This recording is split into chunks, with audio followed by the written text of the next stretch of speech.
And I'm proud to say that we have a lot to show today. 1 year ago in The Hague, allies committed to invest a lot more in defense, 5% of GDP by 2035. And we are already making remarkable progress. And they agreed to ramp up defense production and innovation. And here we are now, 1 year later in Ankara, already delivering results. Throughout the day, allies and industry from both sides of the Atlantic will reveal new major projects and sign contracts worth billions, literally billions of dollars. These are billions that are invested in our security, boosting our economies and supporting hundreds of thousands of new jobs. It's money well spent. Today, you will see, and the world will see, industries from North America and Europe working hand in hand, innovating together and developing next generation capabilities. These are capabilities that are really made in NATO. Not by one nation, but several, working together in close cooperation. And that's how we make our alliance more powerful. It's how we defend our 1 billion people and every inch of our territory, now and in the future. So I would say, let's get started.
The first announcement this morning is about the platforms that deliver air-to-air refueling and rapidly move equipment across the alliance.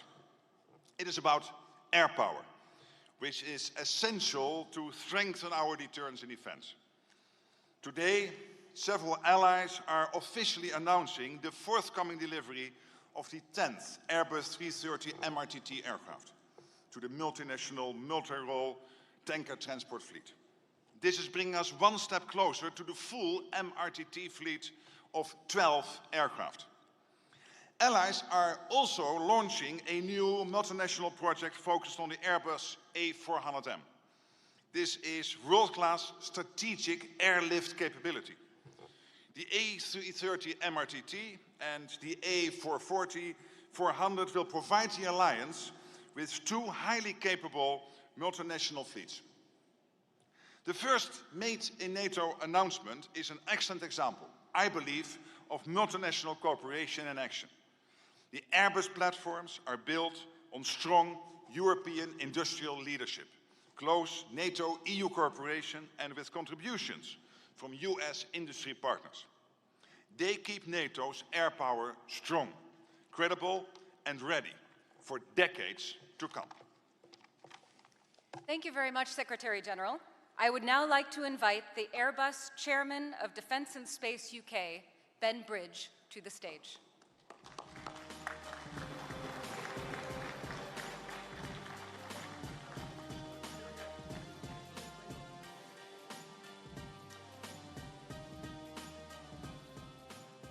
And now I would like to invite the participating allied representatives of the Airbus MRTT initiative to the stage. Belgium, Czechia, Denmark, Finland, Germany, Luxembourg, the Netherlands, Norway, and Sweden.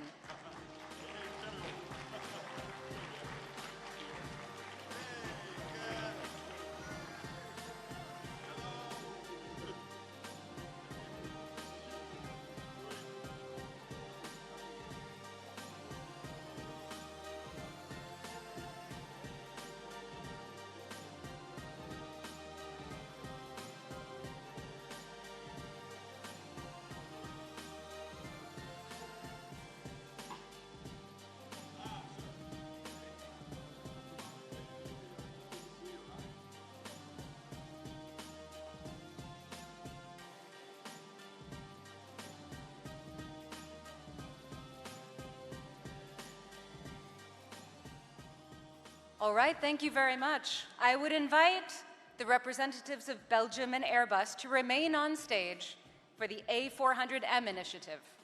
The other allied representatives may return to their seats.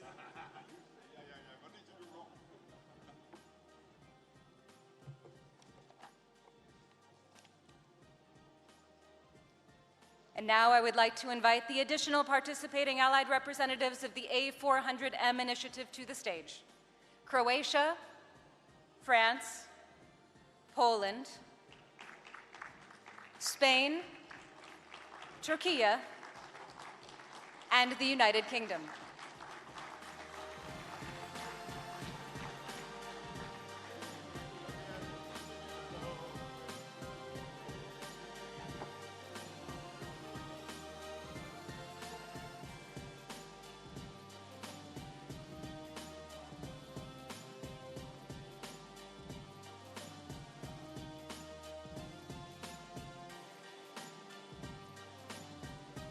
All right. Thank you very much. You may all return to your seats as we prepare for our next announcement. I'll stay here. No, you come here.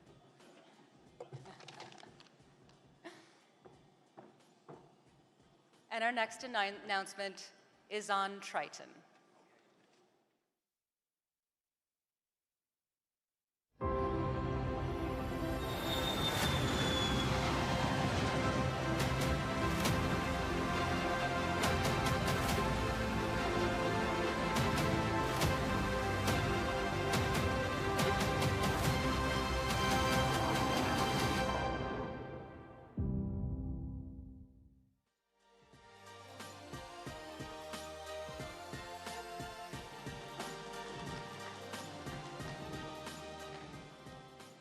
Intelligence, surveillance, and reconnaissance, or ISR, in our jargon, is a vital capability for the Alliance. It gives us the situational awareness we need to make the right decisions and stay ahead of threats. Today, allies are taking a concrete step to strengthen this capability. We are adding up to 5 Triton high-altitude, long-endurance unmanned aircraft to our NATO's ISR force. These additional aircraft will provide persistent surveillance over large maritime areas, day and night. They can fly for long periods at high altitude and cover large areas, including over open water, more efficiently than most other aircraft can. The Triton will help us detect threats early, protect our sea lines of communication, and support operations in demanding regions, such as the High North. So all in all, they are making NATO's ISR posture significantly stronger. Northrop Grumman is building the Triton aircraft, and transatlantic industry is working on mission support, data systems, and infrastructure. It is genuinely made in NATO and creating jobs on both sides of the Atlantic. This is transatlantic cooperation in action. Thank you very much. And now I would like to invite the president of Northrop Grumman International, Frank Morley, to the stage.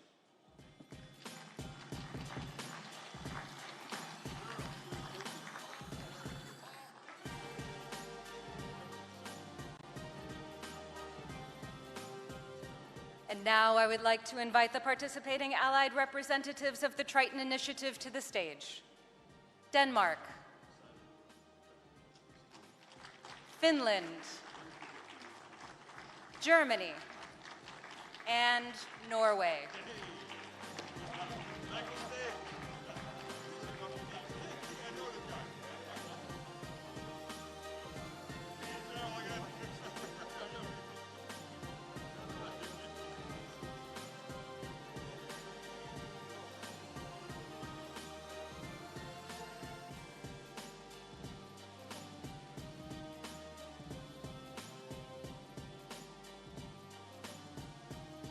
Okay, thank you very much.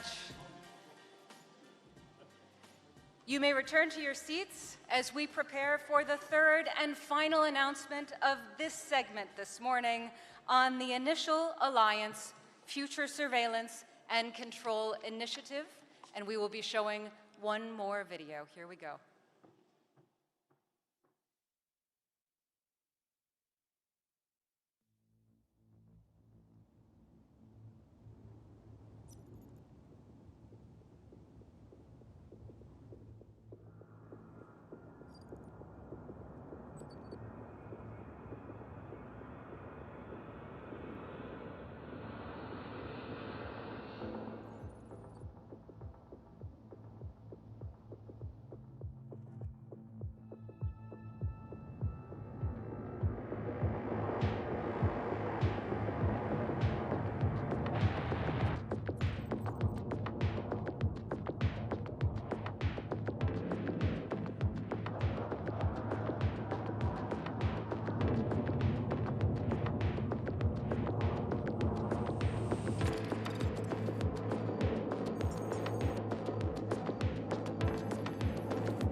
Saab's global eye system takes airborne warning and control to a new level. For decades, NATO has relied on a fleet of E-3 airborne warning and control systems that have been our eyes in the skies. They have been deployed from northern Norway to southern Turkey. They have served us well and continue to do so. But they are reaching the end of their lives. Today, several allies are announcing the joint procurement of up to 10 Saab Global Eye aircraft to replace them.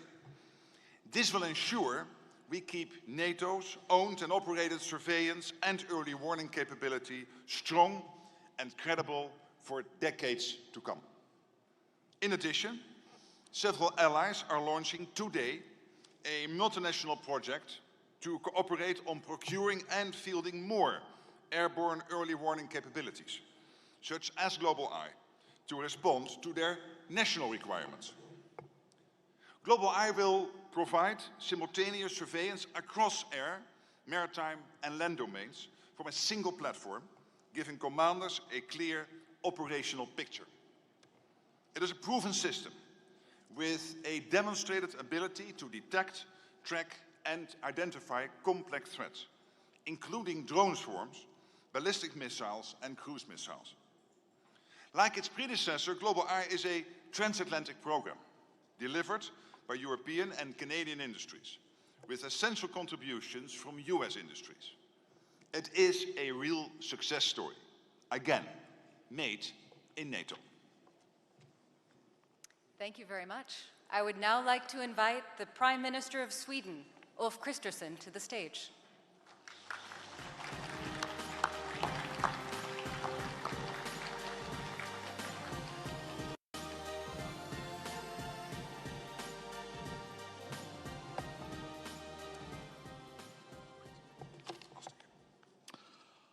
Thank you so much.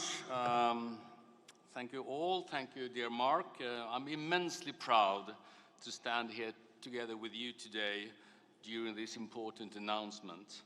And it is, of course, a moment of great pride for Sweden, obviously. The Global Eye is a result of decades of ingenuity, innovation, investment, and commitment by so many people. But I am even prouder of what today's announcement entails for NATO, for our allies, and for Euro-Atlantic security. Global Eye actually provides the alliance with a powerful capability for surveillance and reconnaissance. It will also strengthen our ability to identify and to respond to threats, both present and future, across different domains and directions, 360, 24/7. Moreover, Global Eye is a testament to partnerships. It is in fact the prime example of what allied defense industries can achieve when partnering together, delivering advanced capabilities made within the alliance for the alliance. In this spirit, I am pleased that also Canada and France recently decided to join the family. And starting from 2027, you will see them operating also from Swedish air bases for the benefit to the alliance.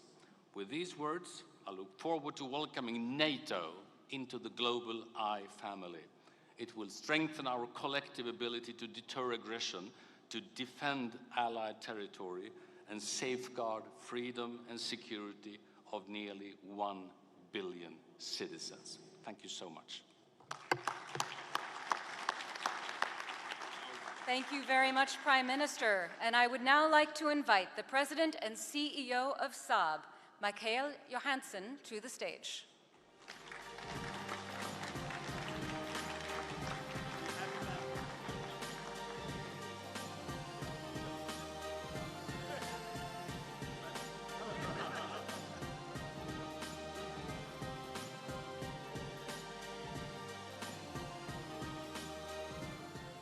And now I would like to invite the additional participating allied representatives of the Initial Alliance Future Surveillance and Control Initiative to the stage. Belgium, Canada, Denmark, Germany, Latvia, Lithuania, Luxembourg, the Netherlands, Norway, and Romania.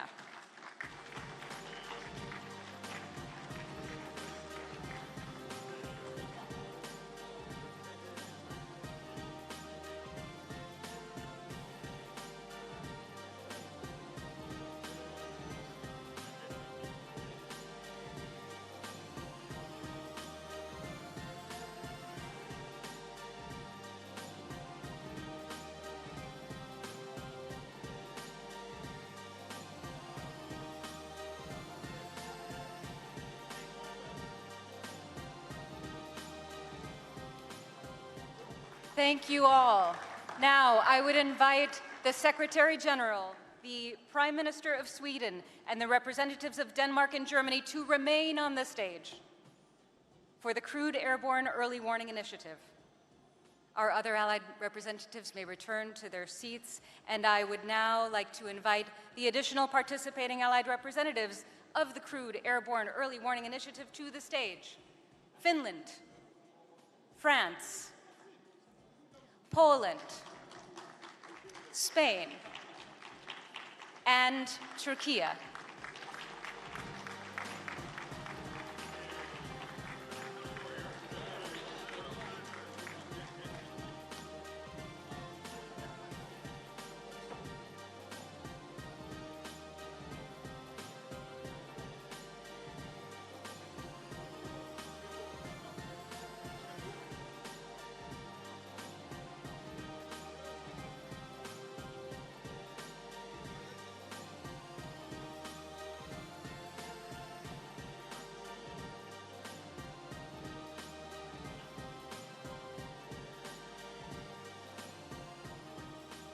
Thank you very much. All of you, including the Secretary General, may return to your seats.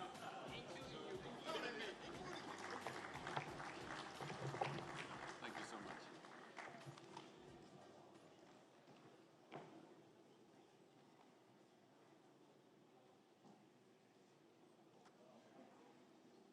Well, I would say we're off to a great start. Thank you very much to our audience here in the room, and also to those of you who joined us online.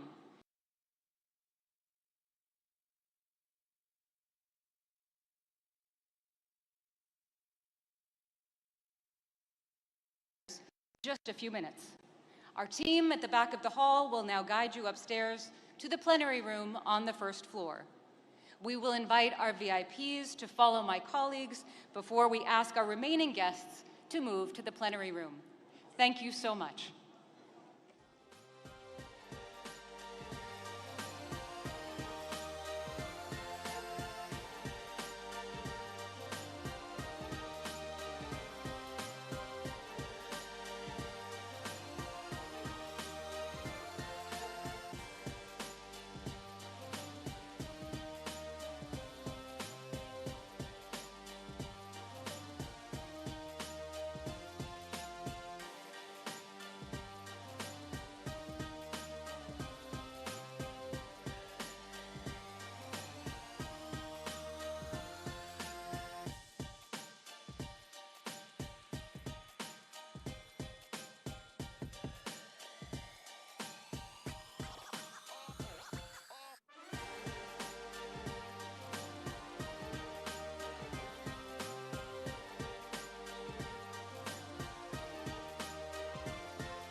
Welcome back everyone. We have just seen some impressive new NATO capabilities, which will help our alliance tackle some of the biggest challenges. Now, let me also highlight some of the other important initiatives our allies and industry are undertaking to ensure we have the capabilities we need for our security. Up front, I want to make clear that our ability to deliver on many of the initiatives we are announcing today begins with how NATO engages with our industry. We want it to be simpler and faster.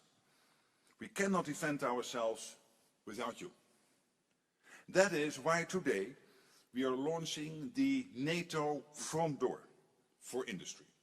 This is a new platform to make sure industry is aware of opportunities and to streamline their engagement with the alliance. The door is now open. This front door is your single point to access everything, from procurement opportunities to innovation events.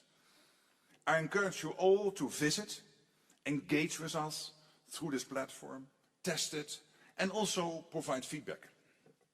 We are going to continually refine the platform in the coming months and aim to have it fully operational in 2027. I want you all to know that this is a new phase of NATO's relationship with industries. Now, I'm also very excited to announce a new initiative, the NATO Engine. This is about transatlantic cooperation through industrial production. No single nation has the industrial capacity required to meet a large and growing demand, especially for some of the capabilities we need most, such as air defense and strike capabilities. To rebuild our arsenals and outproduce our competitors, we need to produce capabilities at scale and supercharge innovation.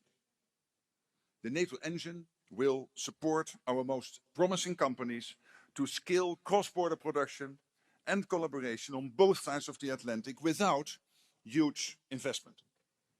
It will establish a network of factories and advanced manufacturing facilities with available capacity accessible to our defense industries and innovation ecosystems, matching spare capacity with those that want to produce fast, and we hope resulting in dramatically increased production.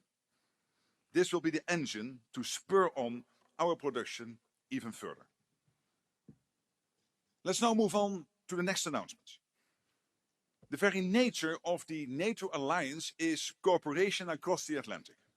So I am particularly pleased to announce major initiatives that our allies are undertaking together, not least on essential air defense and strike capabilities. We know these are crucial capabilities on the battlefield and vital to our shared security. And we know we need a lot more of them for our own defense as well as to support Ukraine. So first, several NATO allies are joining new multinational procurement coalitions. This really helps us get more of what we need across a range of capabilities, including naval and joint strike missiles and small diameter bombs. By aggregating demand and cohering procurement approaches, industrial capacity efforts and investments, allies can truly begin to close specific capability gaps. We are pleased to see a range of allies working notably with Kongsberg, Raytheon, Boeing, and RWM Italia on some of these initiatives. Second, I welcome that the United States and several of its leading defense companies, including Anduril, Boeing, General Dynamics, Land Systems, Lockheed Martin, and Raytheon, have agreed new industrial cooperation initiatives with major European players in the defense sector, like Diehl, PGZ, and Rheinmetall. This will allow us to produce or sustain key American capabilities, such as Abrams tanks, AMRAAMs, ATACMS, the Barracuda 500M, small diameter bombs and Stingers here in Europe. I think this is big news and demonstration of NATO's signature transatlantic unity in delivering key capabilities for our joint security.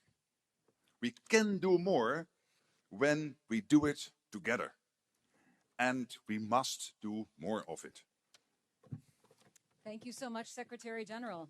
Now, with respect to our announcement on industrial cooperation agreements with the United States, I would like to invite U.S. Undersecretary of War for Acquisition and Sustainment, Mike Duffy, to the stage.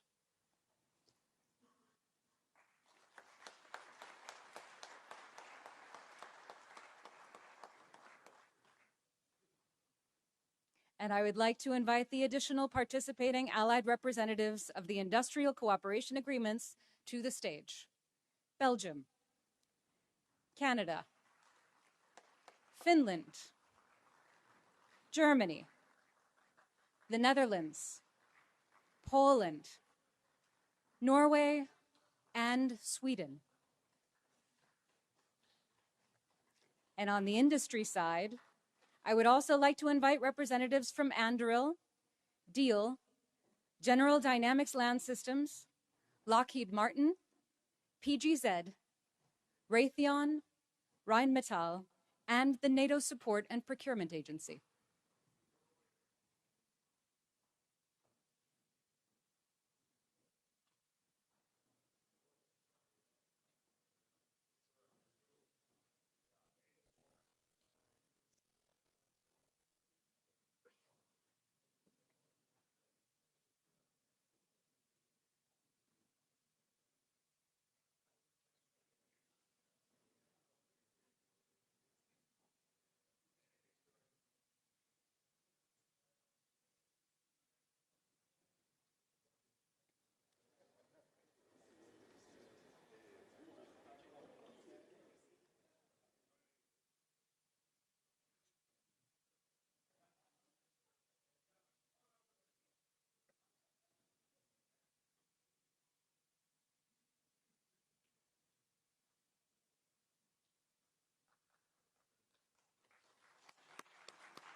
All right, I will invite all allied representatives to remain on the stage along with Raytheon.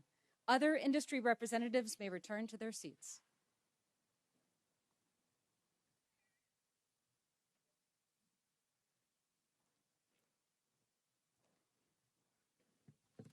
And I would now like to invite the additional participating allied representatives of our procurement coalitions to the stage. Denmark, Estonia, Italy, Latvia, Lithuania, Portugal, Romania, Spain, and the United Kingdom. And for industry, I would also like to invite representatives from Boeing and Kongsberg to the stage.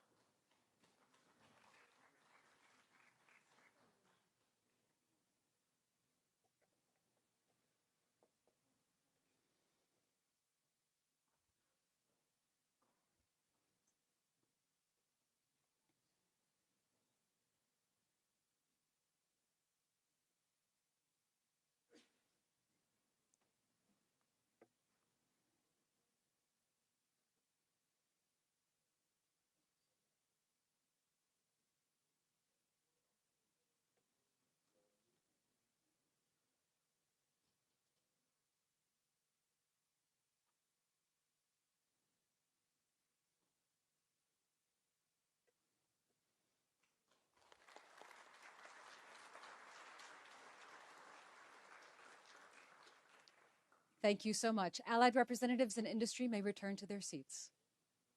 Secretary General, I would like to turn back to you to announce our new initiative on defense critical raw materials. Because indeed, today we are launching a multinational project on defense critical raw materials. For our defense to remain ready and strong, we need our industrial base and our supply chains to be resilient and secure. This means we need a stable supply of materials and companies and components across critical sectors, regardless of potential shocks or disruptions. That's what this new project is all about. Several allies are committed to working together to acquire, store, transport and manage stockpiles of defense critical materials, components and recycled products. This project demonstrates allies' strong belief in a cooperative approach as the best way to increase security. I would now like to invite the participating allied representatives of the Defense Critical Raw Materials Initiative to the stage. Belgium, Canada, Denmark, Finland, Greece, Italy, Luxembourg, the Netherlands, Norway, Spain, Sweden, and Turkey.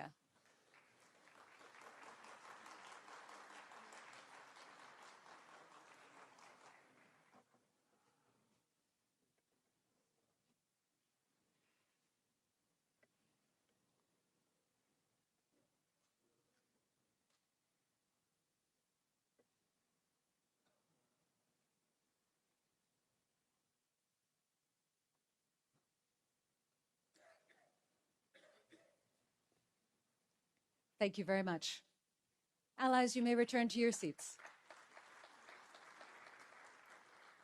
And we will now introduce NATO's Drone Edge Initiative, and we have a video to play.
Drones have fundamentally altered, as we all know, the character of modern warfare.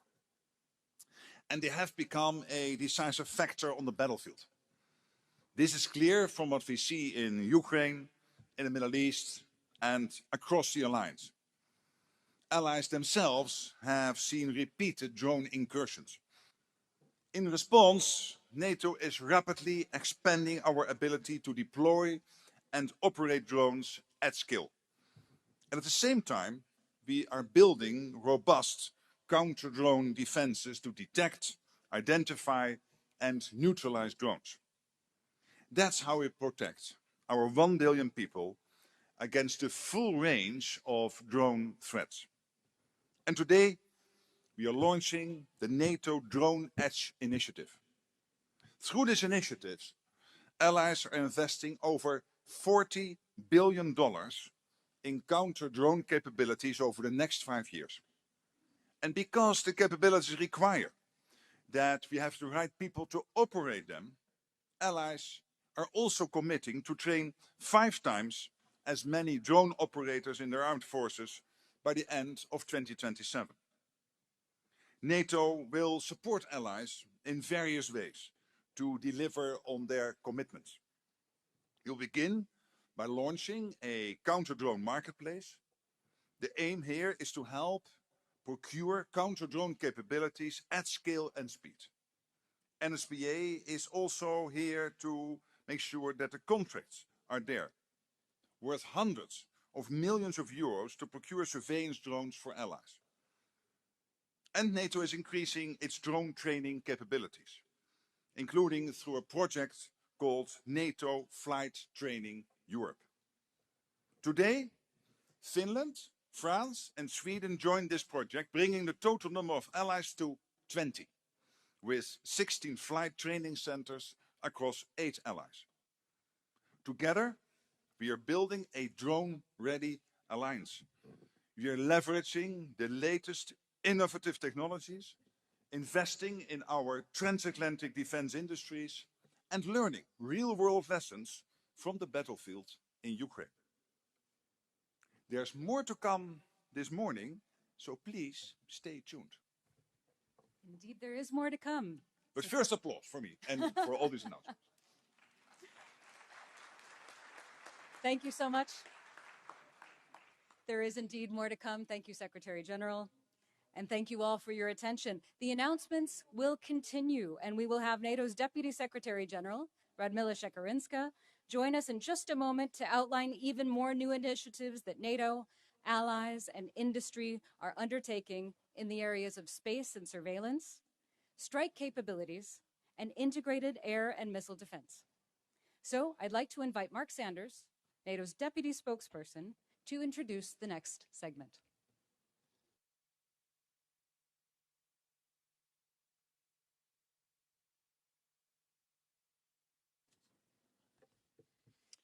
Thank you very much. We still have many more exciting announcements for you today, and we'll be continuing with the next hour or so with the same format you're now familiar with.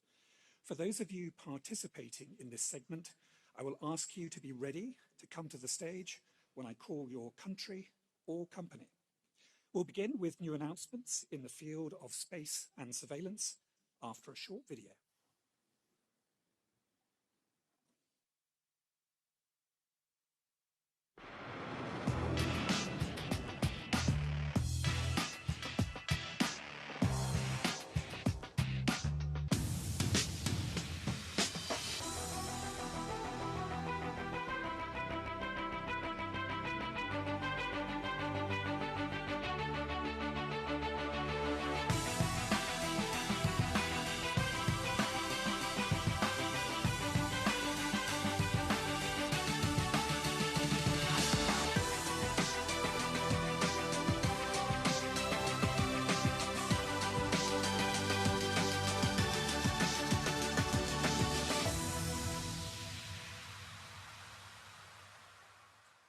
And now, to discuss NATO's efforts in this area, I would like to welcome to the stage the NATO Deputy Secretary General, Radmila Shekarinska.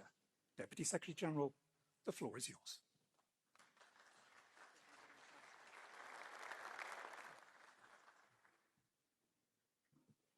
Thank you, Mark, and good morning, everyone. Before I start the big announcements, and this is the part you're all waiting for, let me share how honored and pleased I am to be here with you today. And also to see that our big defense industry forum takes form. We wanted to make this the biggest defense industry forum ever, and I'm pleased to say we succeeded. It's really quite a show. Our governments and our companies and the people working in them are contributing to making NATO's defenses stronger, to make our militaries more capable, and ultimately our people safer. So this is why we are here today. So without further ado, let me jump right into it. And I will start with, of course, space and surveillance, for which we have already seen the video. Let me start by saying that space is no longer the distant frontier it once was. It is part of our critical infrastructure on which a large part of our economy depends, but also it is essential for our security. Our militaries could not function properly today without space-based capabilities. Space technology has become more affordable, and launch costs have significantly decreased. As a result, more countries are investing in their own satellite constellations. Let me mention 4 projects that will enhance our collective space capabilities. And the first one has to do with one of the biggest challenges in the space domain, and that is connectivity. Individual satellite constellations are highly vulnerable to targeted cyber attacks, to jamming or physical destruction, while also being too slow to relay large amounts of data on their own. So today, I'm really pleased to announce that 8 allies are launching a project to explore the development of a mega constellation called HALO, opening a new chapter in allied space operations. So this new model will be particularly helpful for high-speed communications, intelligence and missile tracking, overcoming the cost, the time, and coverage limitations of single-nation satellite fleets. The second one is our NATO flagship initiative for space-based intelligence, which is called Alliance Persistent Surveillance from Space, APSS. It was launched 2 years ago at the Washington Summit, and today Spain will become the 19th country to join the initiative. Spain will contribute by boosting coastal surveillance through imagery from its Atlantic constellation satellites. Third is the recent investment by our host nation, Turkey. Following the success of its original IMECE Earth observation satellite, Turkey is announcing an ambitious plan for the development of 2 additional high-resolution satellites. They will be built here in Turkey by the TÜBİTAK Space Institute with a contract worth over $300 million. Turkey has also signed contracts with Aselsan for the development of low-orbit satellites and military communication systems, as well as the procurement and development of early warning radar systems within the scope of the Steel Dome National Integrated Air Defense Architecture. These contracts are worth in total over $350 million. And they will enhance Turkey's ability to remain connected on the battlefield and their detection and early warning capabilities.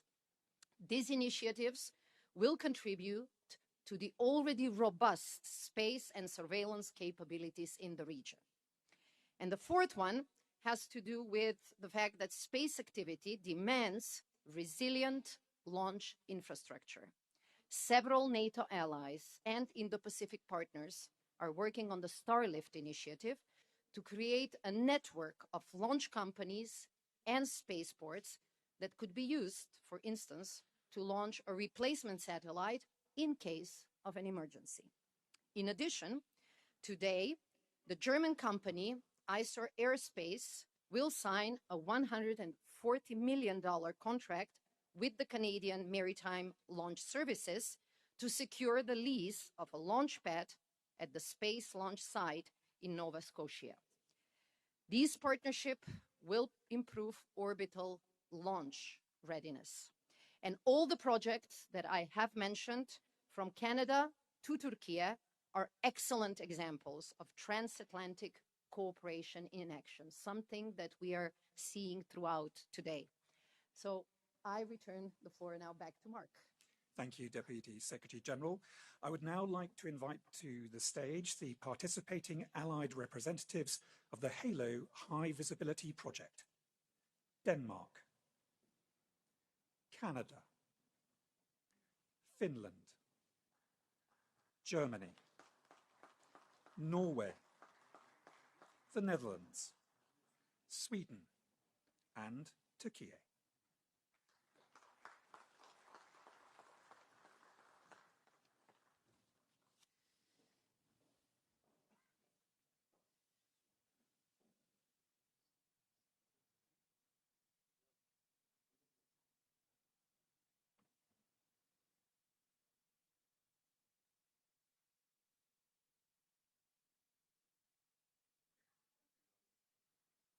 Thank you. I would invite the representatives of Canada and Turkey to remain on stage. The other allied representatives may return to their seats. I would now like to invite industry representatives from ISAR Aerospace and Maritime Launch Services, Aselsan and Tubitek.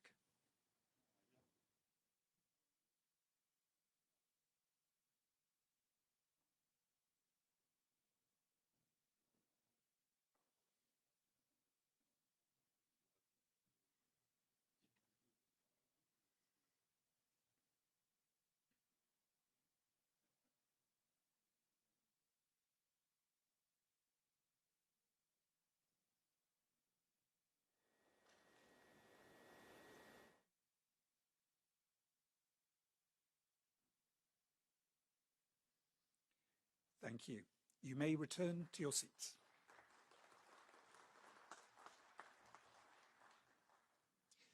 We will now move on to new announcements reinforcing alliance strike capabilities.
Having sufficient strike capabilities, as Mark mentioned, is essential for NATO to maintain our deterrence and defense posture.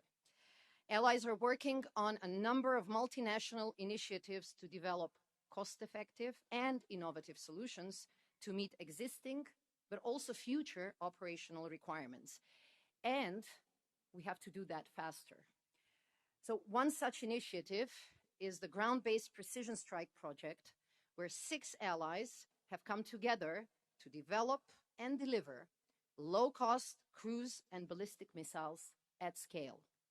Another initiative includes the development of a prototype for a generic NATO 155mm munition, which is complemented by new NSPA contract to procure even more of this important caliber.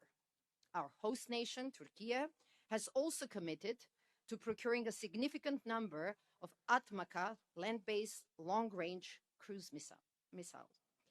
Altogether, these initiatives are worth approximately $1.6 billion. The war against Ukraine has shown us how much modern conflict demands these type of strike capabilities, and how quickly stocks get depleted in high-intensity warfare. So this speaks of the urgency of this buildup. These initiatives will help ensure that our production of these essential capabilities is ramped up in really significant manner, and that our militaries have what it takes to keep us safe. Thank you, Deputy Secretary General. I now invite the participating allied representatives of the ground-based precision strike capabilities high visibility project to the stage.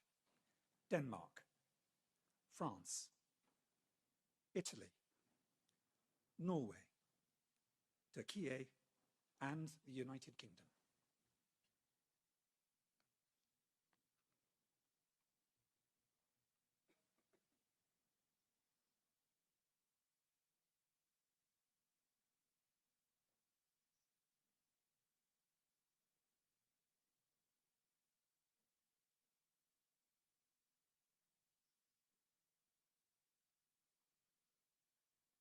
Thank you. I invite Denmark, Norway, and Turkey to remain on the stage.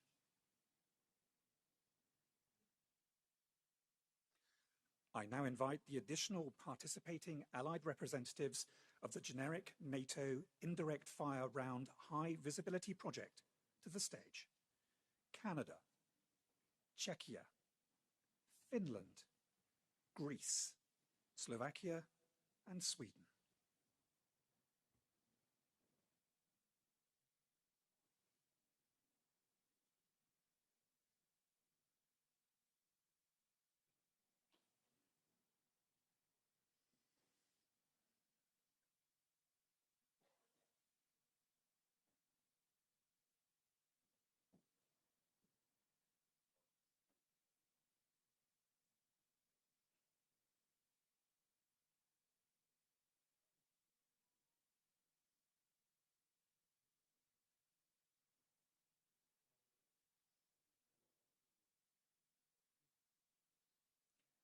Thank you very much. I would invite Türkiye to remain on the stage.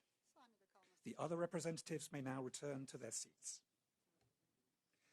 I now invite the industry representative from Rocketstan to come to the stage.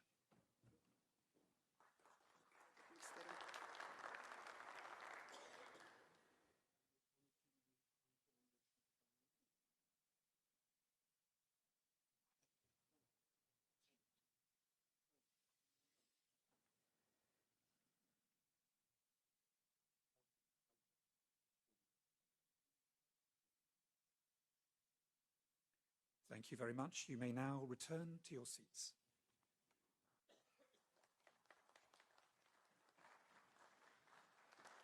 We will now move on to new announcements reinforcing NATO's integrated air and missile defense.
Finally, we turn to integrated air and missile defense. NATO's integrated air and missile defense is our first line of defense. And we have witnessed in the course of the last months repeated airspace violations by Russian drones and Russian aircraft. And NATO has successfully intercepted ballistic missiles launched from Iran against our ally Turkey. So the bottom line is, in order to keep all of us safe, we need more of these capabilities. We need many more. We need interceptors, sensors, command and control capabilities. And to do this faster and better, integrating the newest technologies into the capabilities, we must do them together by pooling all our resources. This is what allies are doing. This is what we are seeing here today. On the screen, you will see the scope and value of these initiatives. These include multinational efforts to enhance our air defense capabilities against lower-level air threats and to acquire passive air surveillance capabilities, allowing us to rapidly procure off-the-shelf solutions that we know work well. We are taking concrete steps to modernize also our command and control systems and adding more capabilities for ballistic missile defense. The NATO Support and Procurement Agency has acquired a large number of Patriot PAC-2 missiles in the last 3 years and it is in the process of acquiring more in the near future. We also see allies doing more together. The Netherlands and Belgium are signing a memorandum of understanding for initiating joint procurement of several essential air defense systems. And Turkey is investing deeply in its remarkable defense industry for the production of a range of air defense systems. Our companies themselves are also stepping up to deliver on demand. Rheinmetall Italia is announcing investments which will enable it to double the production capacity. And it will be done in a production plant in Rome that works on air defense capabilities and ammunition. All of these announcements are impressive. All of them are crucial, and all of them are urgent. And this is all necessary to keep our skies safe and to keep our deterrence and defense credible. Thank you, Deputy Secretary General. I now invite the participating allied representatives of the High Visibility Project on Air Defence Capabilities against lower-level air threats to the stage. Belgium, Denmark, Finland, Greece, Romania, Sweden, and Turkey.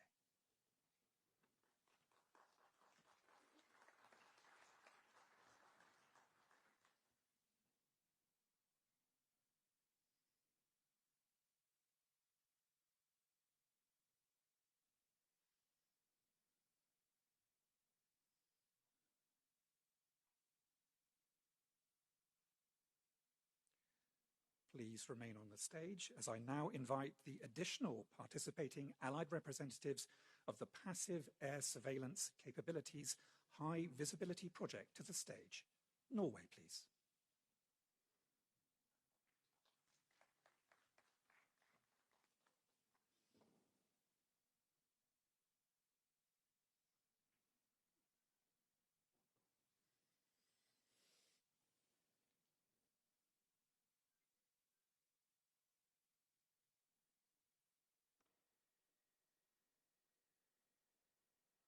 Thank you. I would like to invite Belgium and Turkey to remain on the stage.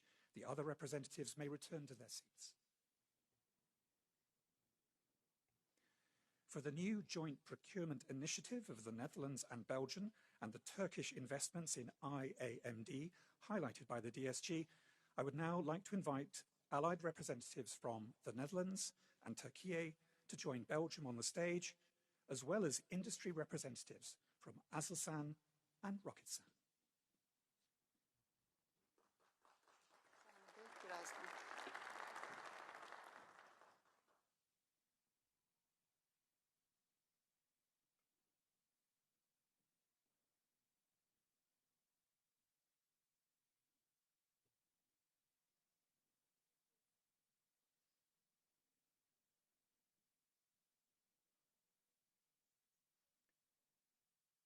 Thank you very much. You may return to your seats.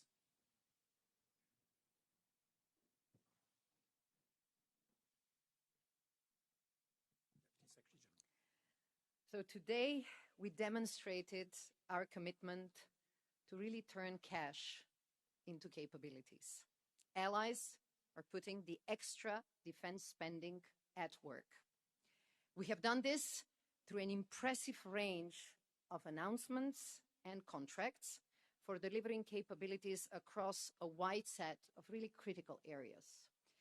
Now it is time to, in a way, seal the deals by putting pen to paper. For this, I would like to invite all contributing allies to come on stage and sign on the dotted line. And at the same time, we will acknowledge the indispensable role of our partners in industry and the NATO agencies for delivering real-world solutions in response to these commitments. And this will really be the first step for turning what we articulated over the course of today into reality. So please join me at the stage. I now invite all allies signing one of the initiatives highlighted today to come to the stage. You will find your flag at your seat, as well as the documents you have agreed to sign today. So to the stage, please. Belgium, Canada, Croatia, Czechia, Denmark, Estonia, Finland, France, Germany, Greece, Iceland, Italy, Latvia, Lithuania, Luxembourg, the Netherlands, Montenegro, North Macedonia, Norway, Poland, Portugal, Romania, Slovakia, Spain, Sweden, Turkey, the United Kingdom, and the United States.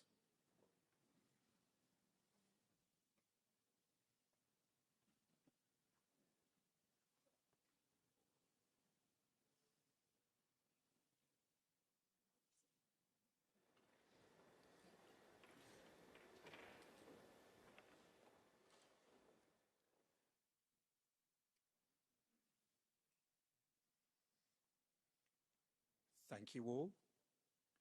You may now sign the documents in front of you.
Thank you all.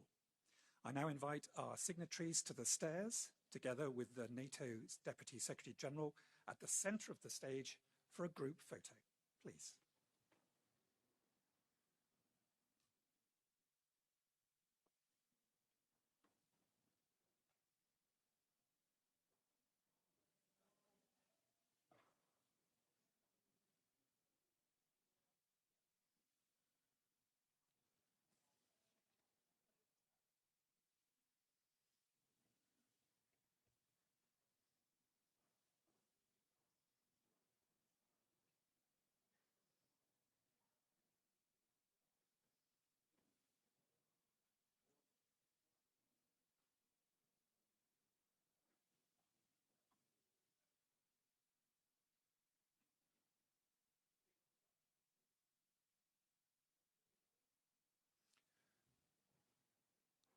I also now invite all of the companies who are contributing to the initiatives highlighted today to the stairs to join this photograph. Accenture, Airbus, Anduril, Aselsan, Athea SAS, Boeing, Diehl, General Dynamics Land Systems, Isar Aerospace, Kongsberg, Lockheed Martin, MLS, Northrop Grumman, Palantir Technologies, Patria, PGZ, Raytheon, Rheinmetall, Rocketsam, Saab, Shield AI, STM, Tubitek, as well as the general managers of the NATO Support and Procurement Agency and the NATO Communications and Information Agency. To the stage, please.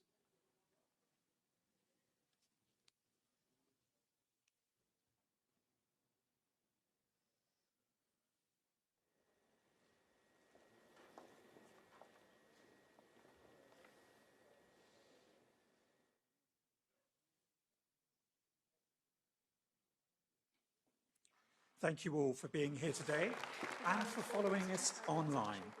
This concludes this segment of our announcements ceremony, and thank you to the Deputy Secretary General.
I'll be watching from backstage.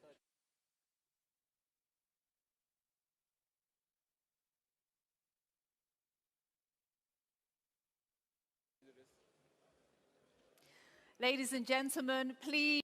Hanımefendiler, beyefendiler, lütfen yerinize oturabilir misiniz? Etkinliğimiz başlamak üzere. Teşekkür ediyoruz.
Excellencies, distinguished guests, ladies and gentlemen, good afternoon. Hoş geldiniz. Welcome back, everybody.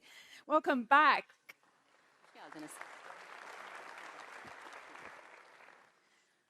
Welcome back and welcome to Ankara and welcome back to the plenary stage of the NATO Summit Defence Industry Forum.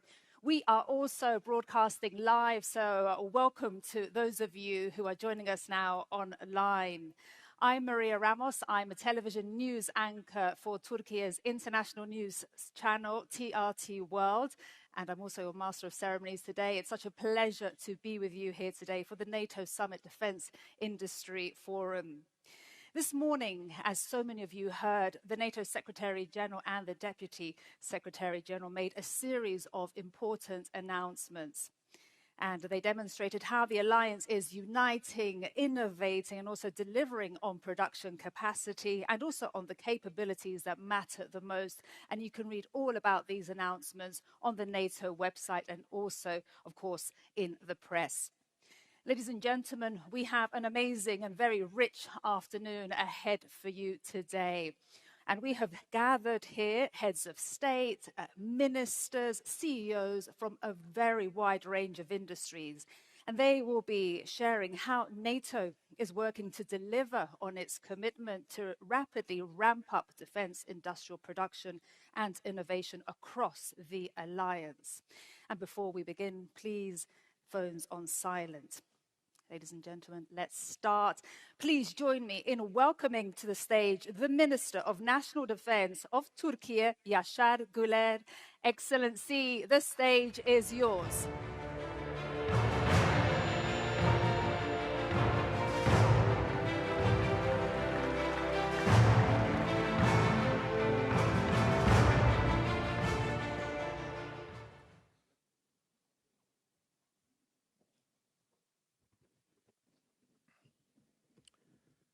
Sayın Cumhurbaşkanı Yardımcım, Sayın Genel Sekreter, Sayın Bakanlar, değerli komutanlar, savunma sanayinin değerli temsilcileri ve kıymetli konuklar, sizleri saygıyla selamlıyorum. NATO Savunma Sanayi Forumu vesilesiyle sizlerle bir arada bulunmaktan büyük bir memnuniyet duyuyorum. Sayın Cumhurbaşkanı Yardımcım, saygıdeğer konuklar. NATO zirvesi kapsamında düzenlenen bu forumda ittifakımızın gelecekteki caydırıcılık ve savunma mimarisini şekillendirecek en kritik alanlardan birini, yani savunma sanayi kapasitemizi, üretim gücümüzü ve yenilikçi kabiliyetlerimizi ele alıyoruz. İçinde bulunduğumuz güvenlik ortamı bizlere çok açık bir gerçeği hatırlatmaktadır. Ülkeler egemenliklerini, hak ve menfaatlerini koruyabilmeleri için güçlü bir devlet yapısına, etkin bir diplomasiye, caydırıcı bir askeri kapasiteye ve sürdürülebilir bir savunma sanayi ekosistemine sahip olmalıdır. Bu çerçevede NATO'nun kolektif savunma anlayışı ve müttefikler arasındaki dayanışma ruhu ve birlikte hareket etme kararlılığı bugün her zamankinden daha fazla önem taşımaktadır. Bu kararlılığı destekleyen üretim kapasitesi, mühimmat stoku, platform modernizasyonu, sürdürülebilir tedarik zincirleri ve hızlı uyum sağlayabilen sanayi ekosistemi de bir o kadar hayatidir.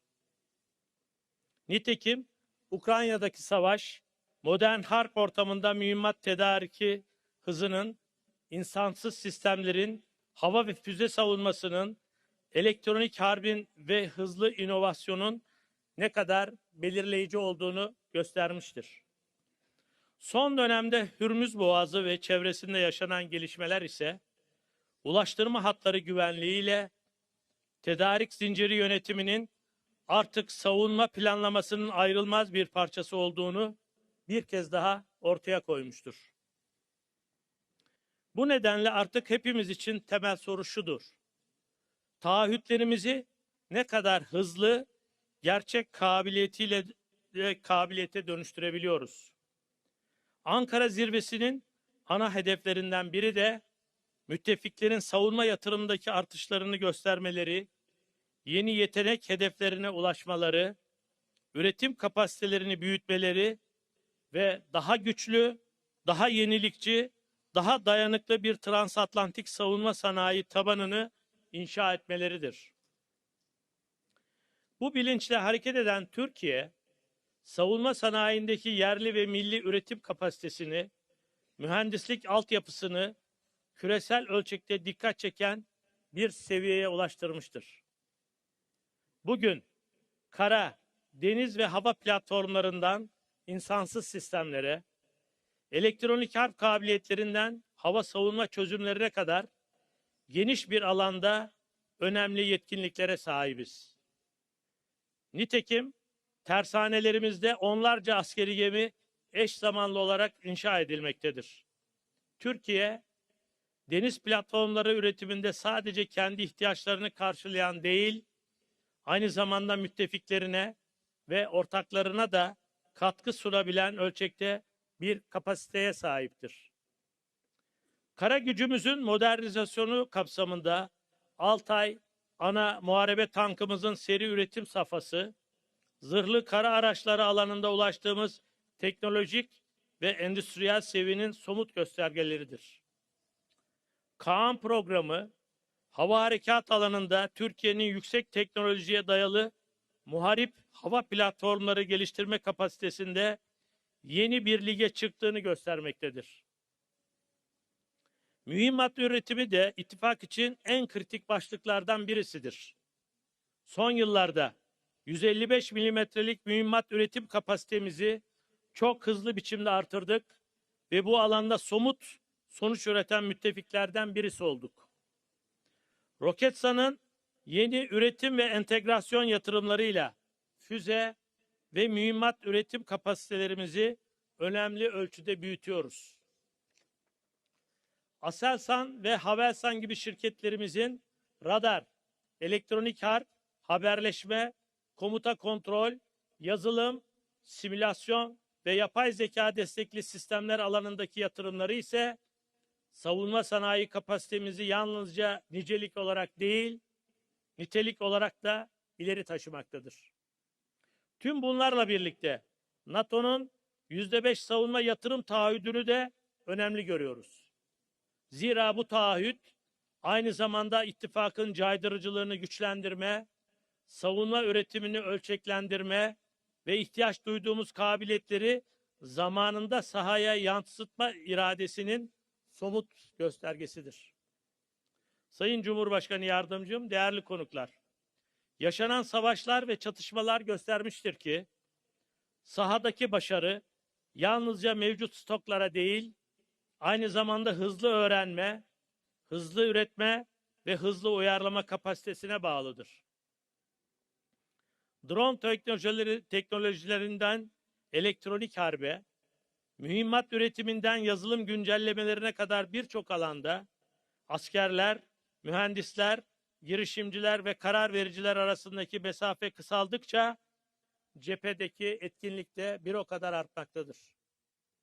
Bu nedenle bizlerin görevi barış zamanında bu işbirliği kültürünü inşa etmektir.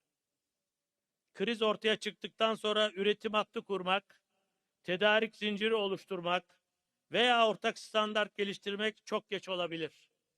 Hazırlık bugünden yapılmalıdır.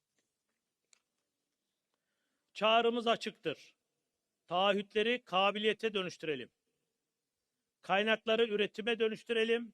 Sanayi gücümüzü caydırıcılığa dönüştürelim ve ittifakımızın güvenliğini sözlerle değil, sahada karşılığı olan somut kapasiteyle güçlendirelim. Bu çerçevede forum boyunca yapılacak temas ve değerlendirmelerin gerçek projelere, ortak girişimlere, üretim mutabakatlarına ve kabiliyet çıktılarına dönüşmesini temenni ediyorum. Bu duygu ve düşüncelerle sizleri bir kez daha saygıyla selamlıyor ve tüm katılımcılara teşekkürlerimi sunuyorum. Thank you.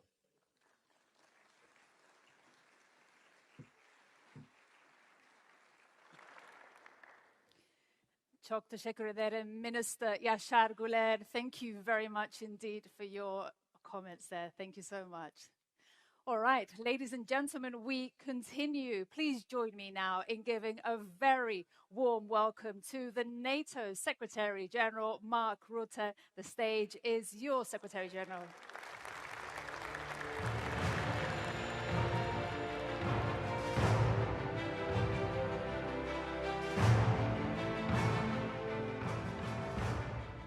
Thank you, Maria, Mr. Vice President, Excellencies, dear friends. A good afternoon, everyone, and a very warm welcome to the NATO Summit Defense Industry Forum. As we are in the middle of the World Cup, let me start with a little football analogy. And I do this with a heavy heart, as the Netherlands, my country, has been kicked out, and also Curaçao, which is part of the Kingdom of the Netherlands, has been kicked out of the World Cup. But still, I maintain the football analogy. Because there is something I believe football teaches us.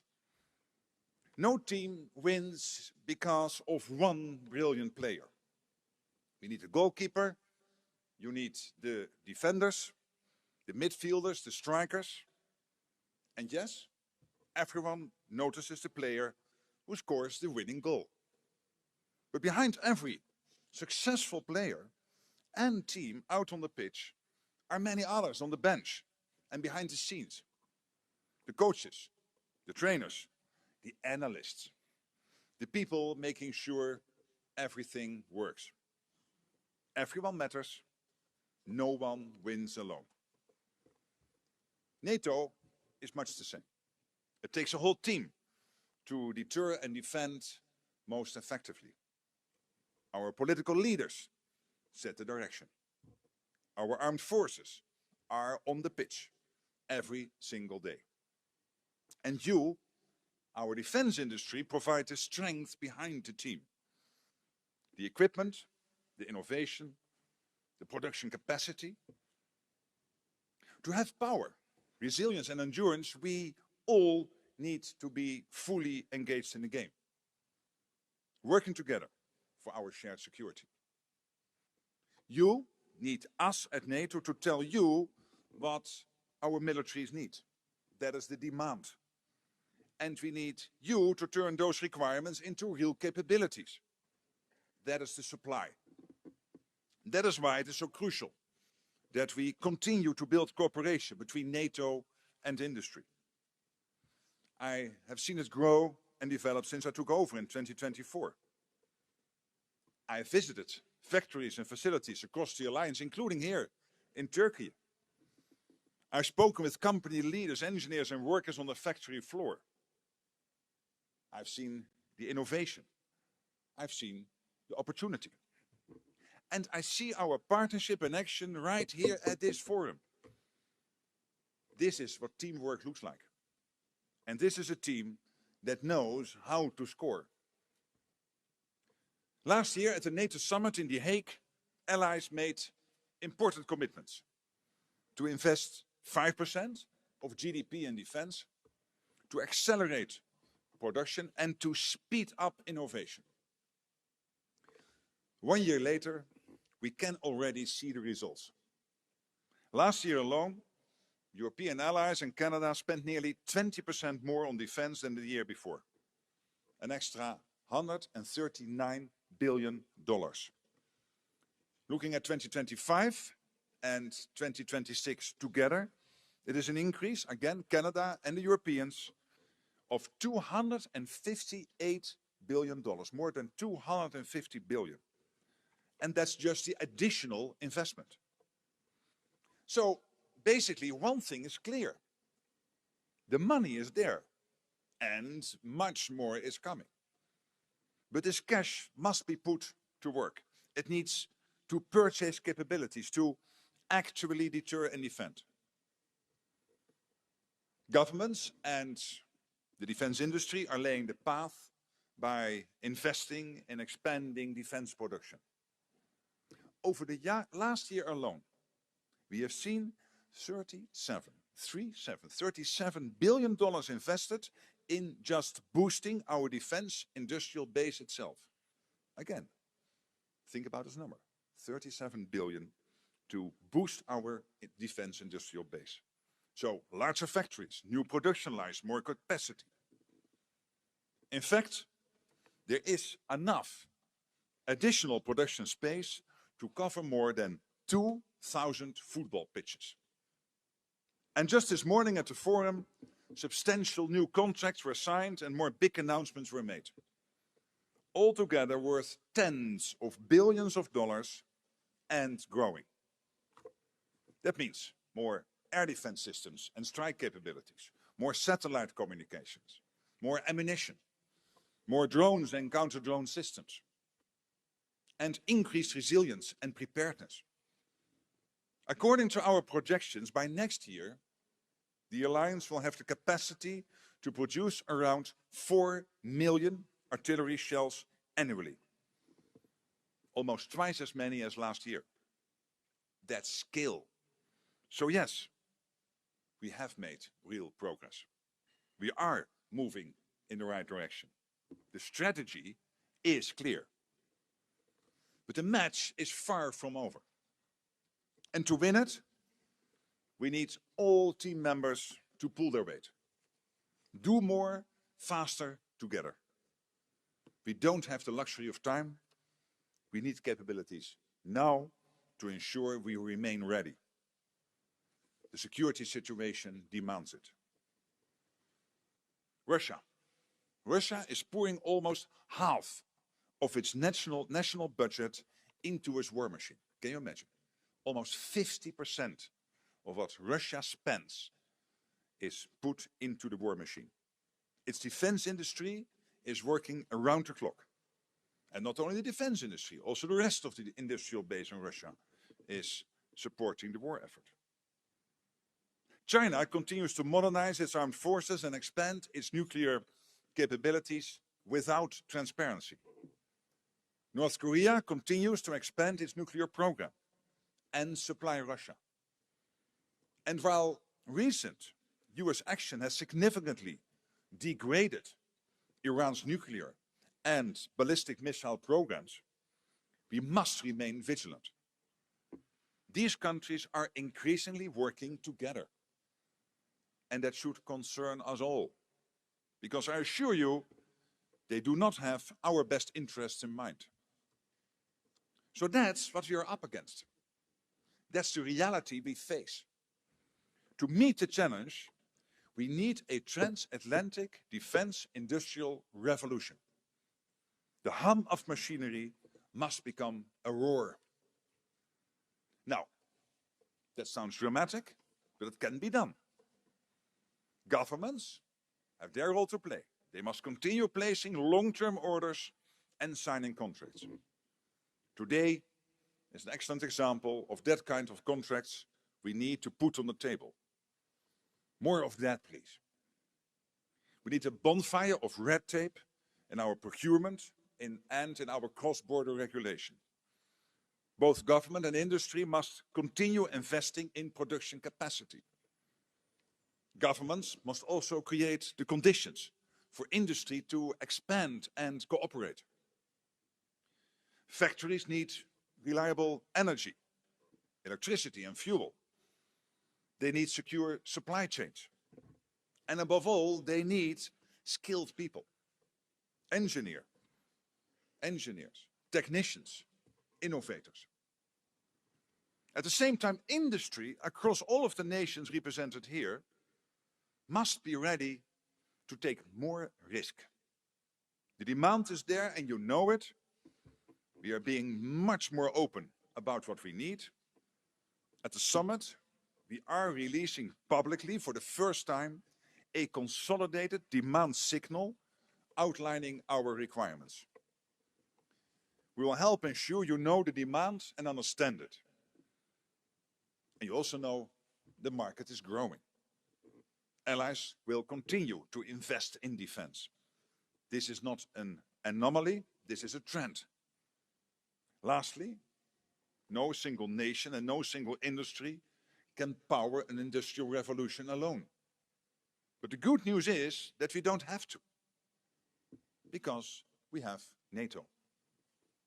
We combine the assets, the technologies and the industries of 32 countries across Europe and North America. That's incredibly powerful. We have an unequal pool of talent, creativity and expertise out there. And many are right here in this room today. And we are even stronger when we work together with our partners. With Ukraine, of course, which continues to innovate at incredible speed. It now boasts an unparalleled drone ecosystem. And we are creating opportunities for more industrial cooperation and co-production with Ukraine. We must seize this opportunity. We are also building industrial cooperation with the European Union and countries in the Indo-Pacific. I've seen this, asking you to take a leap and show our people that we are ready and capable to protect them anywhere at any time. And show Russia and all those watching today that the transatlantic defense industrial base is mobilizing with purpose. Not in anger, but for our collective security. So let me finish where I started. Winning teams prepare. They train, they invest, they build trust, and they keep improving. That's exactly what we must continue to do. The partnership between NATO and industry is the winning one. So now, let's deliver even more, even faster, and together. Thank you. Thank you so much. Thank you. Thank you. All right, we continue. Thank you so much, Secretary General Mark Rutte, and thank you for that analogy also with regards to football, very important. All right, for our next keynote, it's a pleasure, ladies and gentlemen, to welcome to the stage the Vice President of Turkey, Cevdet Yilmaz. Excellency, the floor is yours. Welcome to you.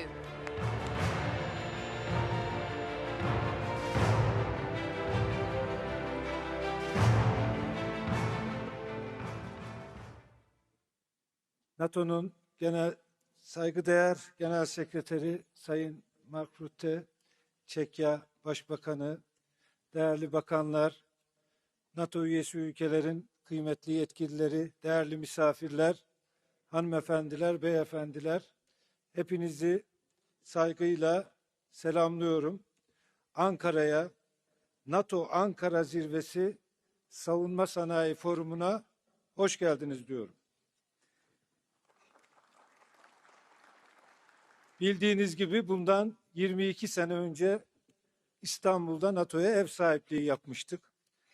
Bugün Türkiye'de savunma sanayinin kalbi konumunda olan başkentimiz Ankara'da sizleri bir kez daha misafir etmekten ve ittifakımızın bu önemli toplantısını gerçekleştiriyor olmaktan büyük bir memnuniyet duyuyoruz.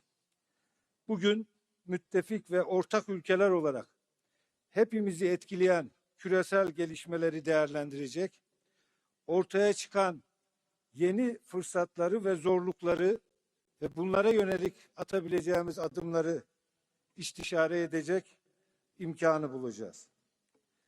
Değerli konuklar, bugünkü forumda ve yarınki zirvede ittifakımız yeni bir döneme adım atmaktadır.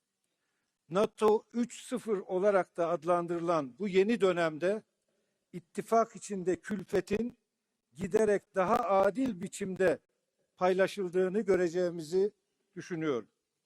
Zira gelinen aşamada mevcut jeopolitik sınamalar ışığında NATO içinde daha güçlü bir Avrupa sütunu inşa edilmesi bir zorunluluk haline gelmiştir. Geçtiğimiz yıl Lahey'de aldığımız savunma harcamalarındaki artış kararının tüm müttefikler tarafından kayda değer ölçüde yerine getirildiğini ve savunma harcamalarına yönelik yaklaşımın köklü bir şekilde dönüştüğünü görüyoruz. Bu bağlamda Sayın Rutte'nin sıklıkla kullandığı Teksas'tan Ankara'ya ifadesi son derece anlamlıdır. Kıymetli misafirler, Cumhurbaşkanımız Sayın Recep Tayyip Erdoğan'ın güçlü siyasi iradesiyle Türkiye, içinde bulunduğumuz dönemin ruhunu erken bir aşamada kavramanın ve savunma sanayinde erken bir dönemde yola çıkmış olmanın avantajını yaşamaktadır. Bugün Türkiye, dünyada savunma ihracatçısı ülkeler arasında 11. sırada yer alıyor. Yakın bir gelecekte ilk 10 arasına girmeyi hedefliyoruz. Futbol tabiriyle ifade edecek olursak Türkiye 1. ligde olmayı hedefleyen bir ülke konumunda. Savunma sanayimiz pek çok açıdan kapsamlı bir dönüşüm geçirmiştir. Ürün yelpazemiz artık hava, kara, deniz, siber ve uzay alanlarının hepsini kapsamaktadır. Bu çabalarımız sonucunda Türk Silahlı Kuvvetlerimizin envanterinin yerlilik oranı %80'i aşmıştır. Bununla birlikte Türkiye, müttefik ülkeler için de güvenilir bir tedarik kaynağı ve proje ortağı haline gelmiştir. Savunma ve havacılık ihracatımız son bir yıllık dönemde 11 milyar doları aşmıştır. İhracatımızın yarıdan fazlası NATO müttefiklerimize ve Avrupa Birliği üyesi ülkelere gerçekleştirilmiştir.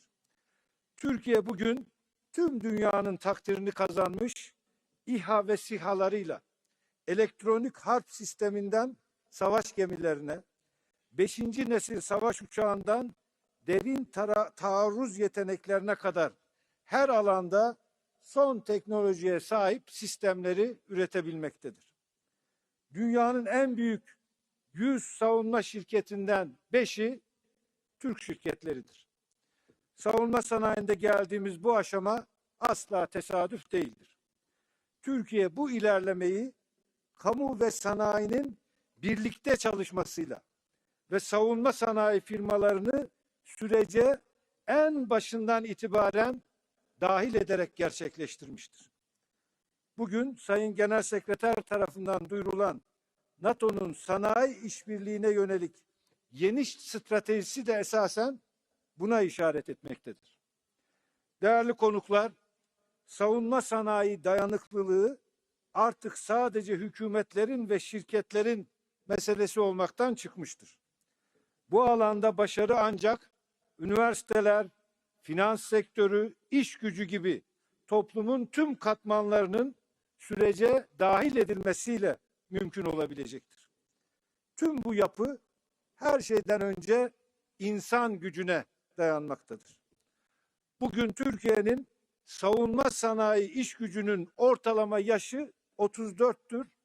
Mühendislerimizin yarısını ise kadınlar, genç kızlar oluşturmaktadır. Bu da bize şunu söylüyor, gelecek bizim genç iş gücümüzle.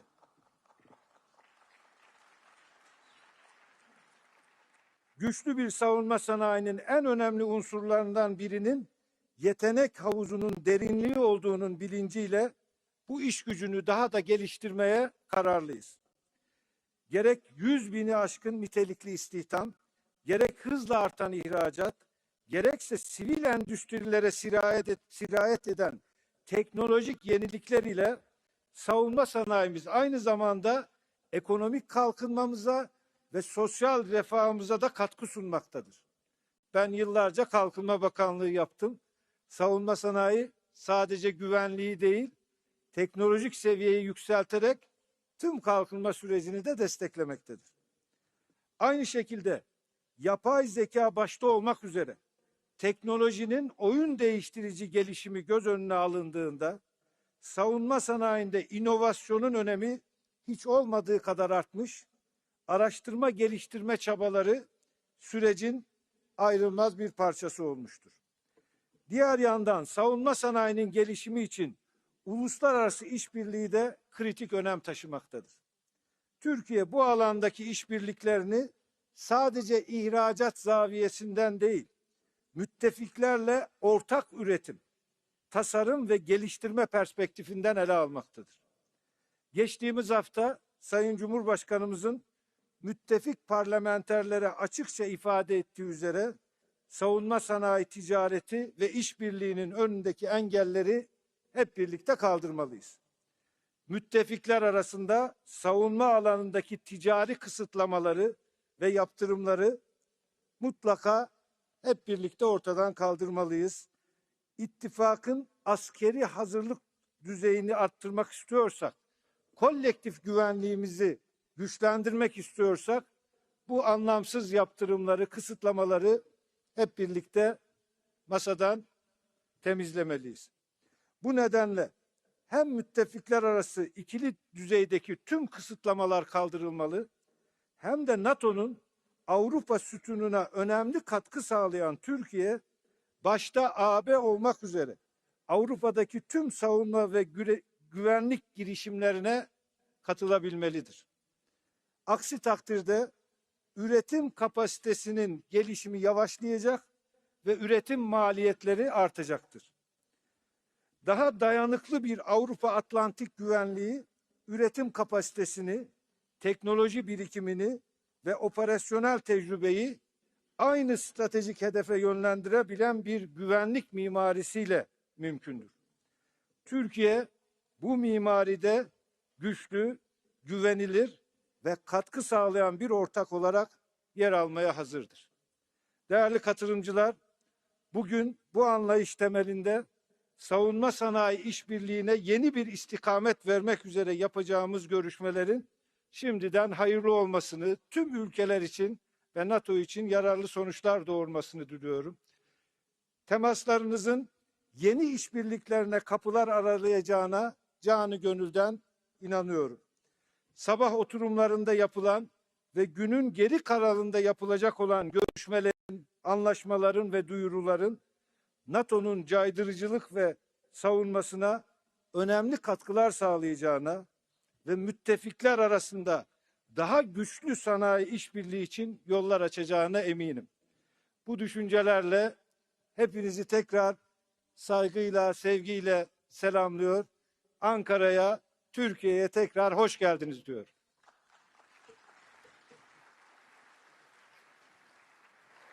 Çok teşekkür ederim Cevdet Yilmaz. Thank you very much indeed. Thank you.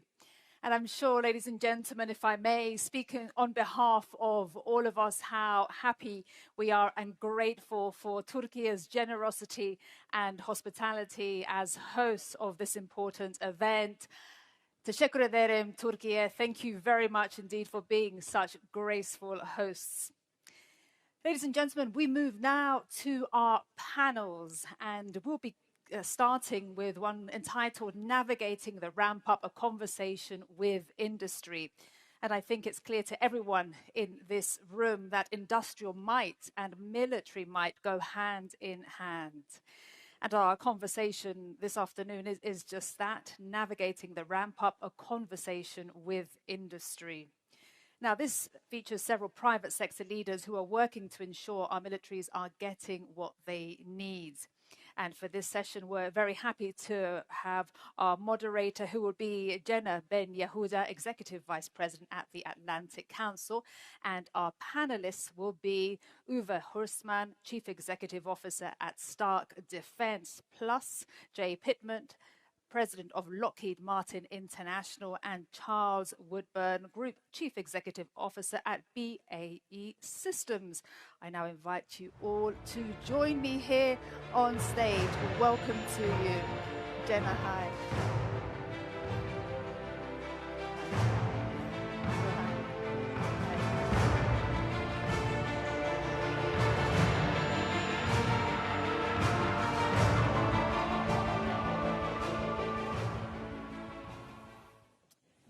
Well, good afternoon, everyone, and thank you for that kind introduction. We are gathered here in Ankara just 1 year after the alliance adopted a bold new defense commitment to increase defense spending in The Hague. What a year it's been. We're already seeing real strides, but we know that turning those new defense dollars, euros, and lira into real capabilities is easier said than done, and realizing this once-in-a-generation defense transformation really demands a whole-of-society approach that is led by governments working in lockstep with industry. We know that's not easy to do, and it's a challenge that institutions across the alliance are grappling with, including at the Atlantic Council through our ongoing task force on reimagining European defense and innovation. So in recognition of these shared challenges, and with an eye toward bold and innovative solution, it's really a privilege to moderate this panel, and I'm delighted to be joined here on stage by an esteemed group of military leaders. We have Uwe Horstmann, the founder and chief executive officer of Stark. Uwe has been a leading voice for investment in European sovereignty for the last 15 years. Jay Pittman, the president of Lockheed Martin International. Jay is responsible for driving strategies to provide mission capability to allies and oversees the company's business and markets outside of the United States.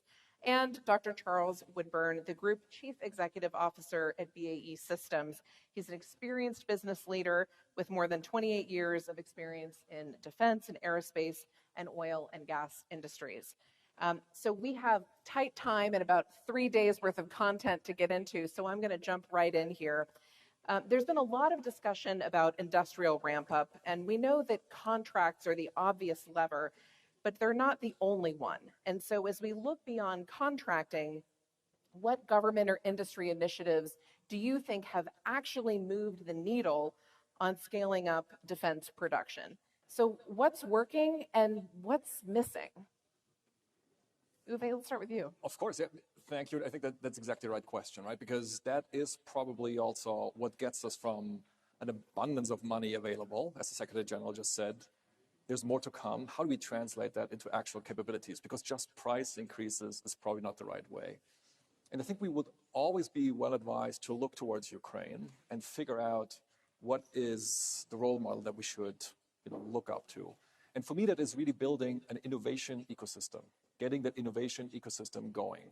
It's much more that than just this one single capability that we maybe hope for is going to solve all of our issues. So diving deeper into that, I think that's also where I look to when trying to answer your question. Two things. A, I think we need to continue on the path to design for mass production. When we have people come to our facilities, we had production experts there the other day, and they said like, wow, this looks like a washing machine factory.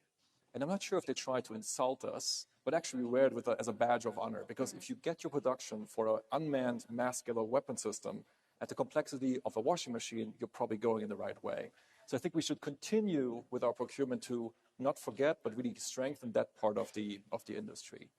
There's other parts, if I pick out a second one, where I think I would describe myself as a paranoid optimist. So I think we're moving in the right direction, but we probably could always go faster.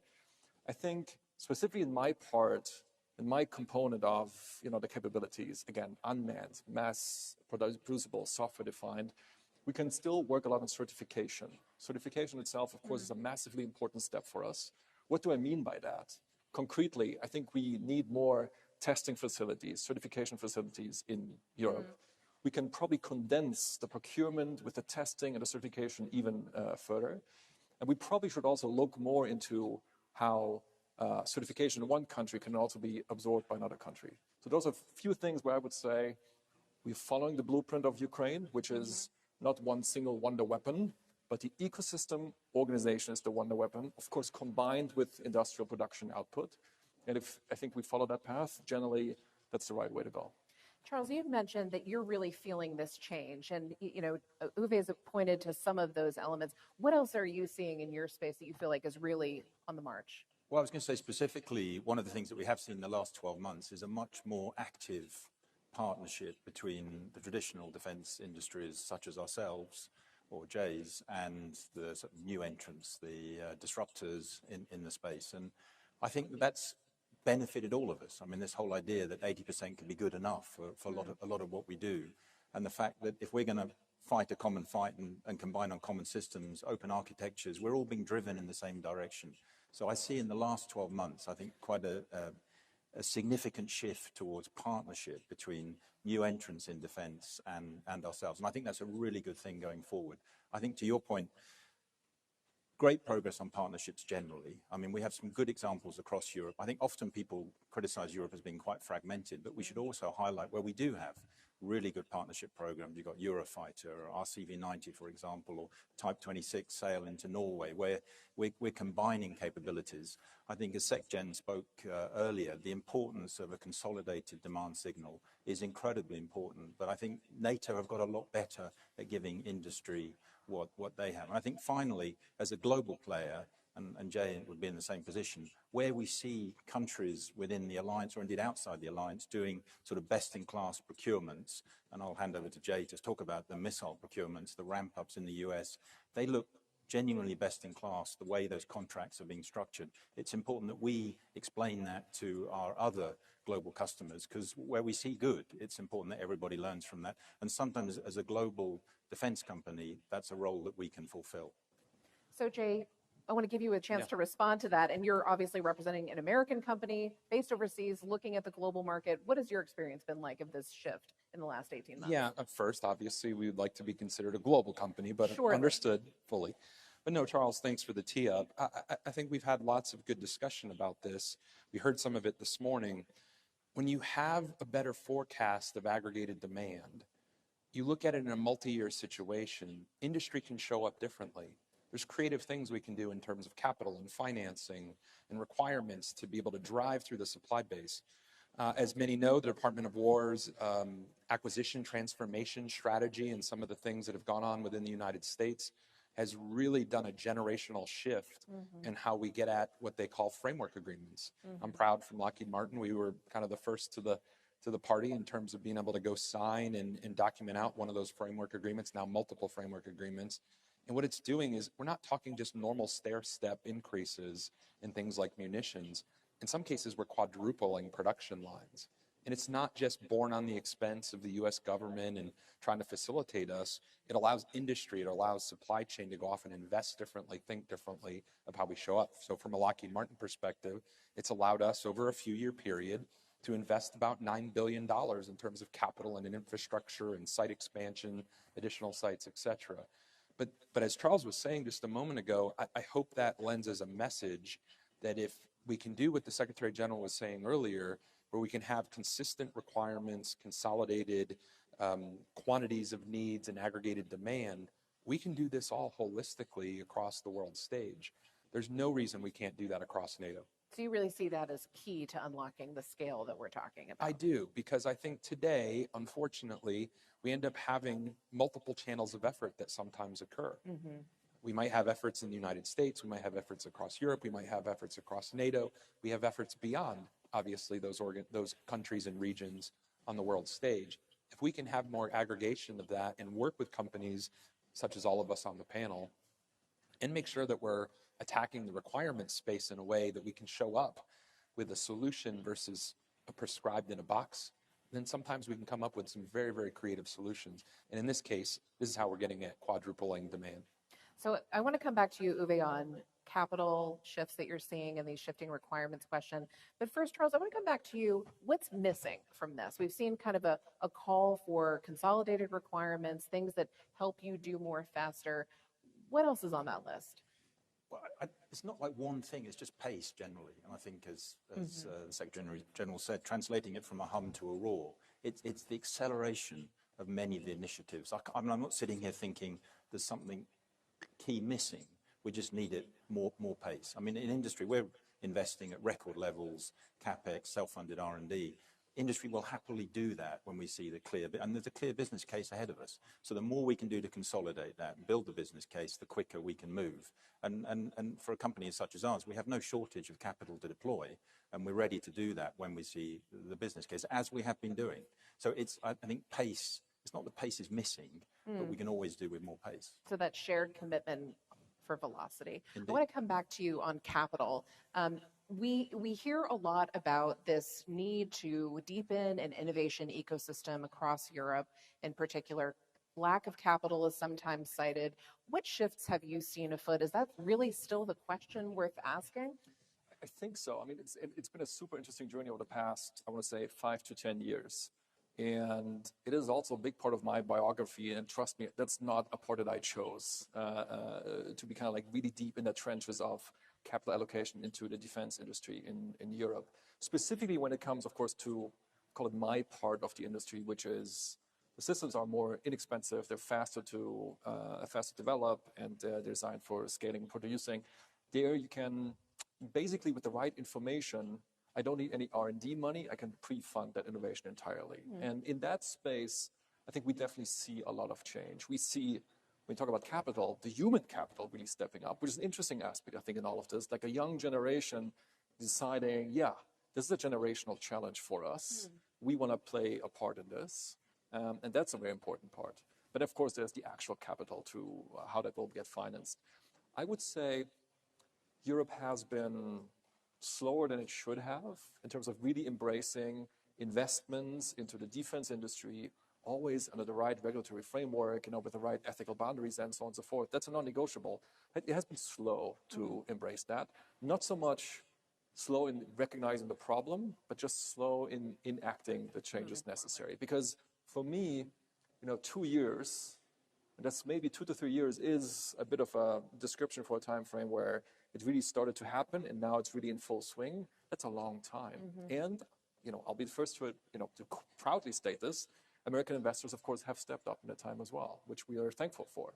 And that only led to a situation that now a company like ours is possible, where we'll, in that 2 years that we're around, take the next 2 years, into that, we'll probably spend $1 billion on research and development and production expansion. And that is money that was not there really before. So we see a different part of the economy kind of stepping up, going into. And we have developed, I think, from early stage venture funding to growth stage investors to now really tapping into the very large pools of capital. So now we have investors who have 50 billion, 100 billion available. So you see it is an interesting investment theme. And that is good that way because, of course, we need to bring it all together. The technological innovation, the procurement processes, which, of course, for us, also a big unlock to attracting capital. The human capital, I think sometimes we underestimate how important it is, what power we have as industry. If you can make it clear to the people out there that it is okay to work in defense, it is okay if you're an engineering talent to think about how to defend your home country and the alliance. And, of course, the actual capital, which is also needed. And which also, to a certain degree, at least in my part of the whole stack of military systems, can replace taxpayers' money, but can really replace also the R&D funding. So Jay, I want to turn to you. You're at a different part of this spectrum within the space. You're a larger, established company, one of these major primes that we're often talking about.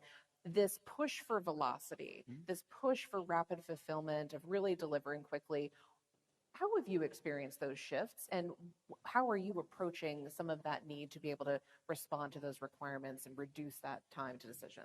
Yeah, I first start by saying, you know, I hope everybody still thinks of Lockheed Martin as an incredibly innovative and forward-leaning company. We have things like our Skunk Works organization in Palmdale that have, for generations, established some of the cream of the crop of advanced technologies and capabilities. So the way that I look at it is, this is a great opportunity, just like this panel, for all of us to work collaboratively across the industry. There's requirements that we're all attacking that we need to get at faster than ever before. So how do we leverage the best expertise of all of us on the world stage across NATO to be able to get at these problems? So from our side, I think it continues to be more opportunities to partner, more opportunities to collaborate together.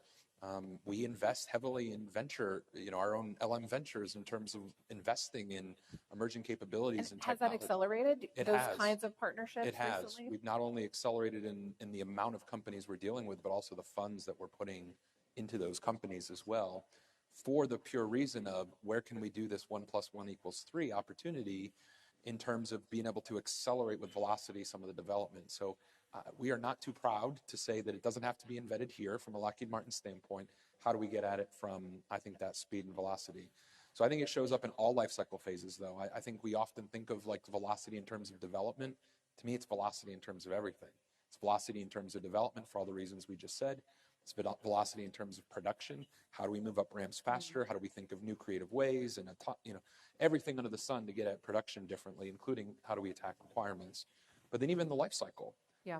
Part of the challenge for an organization, I'm sure Charles has the same challenge, when you have platforms deployed everywhere around the world in vast quantities, how do you make sure that we are, again, also moving with velocity in terms of the sustainment, regional sustainment?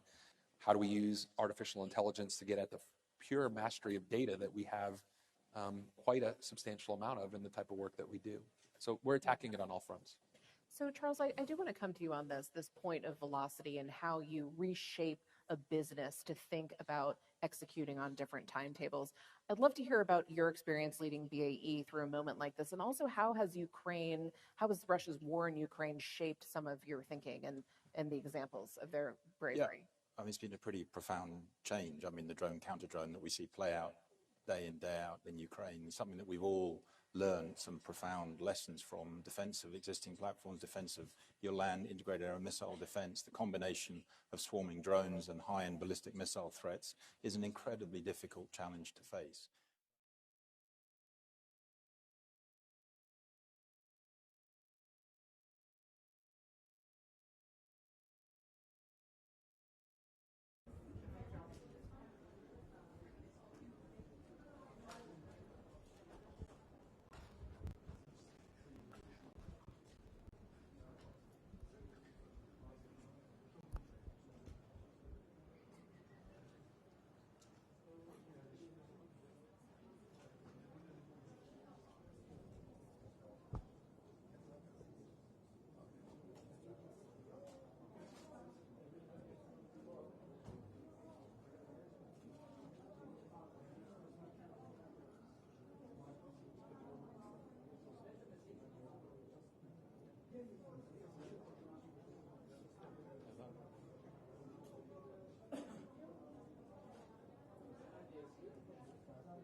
That's the clear learning. I think all of us, they do probably a better job.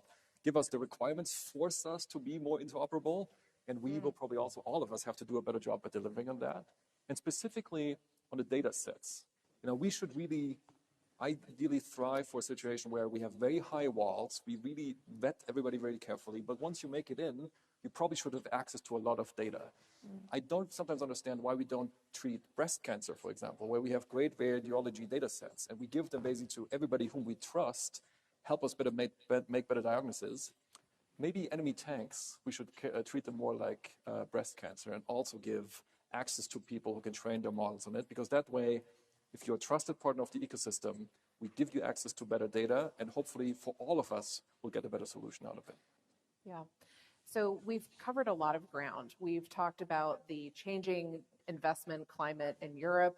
It feels like you're doing more, working together, new partnerships. We've also seen some demand signals, I think, for the decision makers in the room, a real desire maybe for forcing some decisions on interoperability, making some of that a requirement, longer tail orders, more predictability in the space, ability to scale that production. Anything else? What are we missing? What are the buzzwords that everybody in this room and online needs to be thinking about throughout this industry forum? I've got to come back to collective pace for all of us. I mean, we recognize the challenge. We see what our adversaries are doing. And collectively, we just need more pace in this. And we're ready to play our part, I think, in industry. But collectively, with everyone in this room, we just need more pace.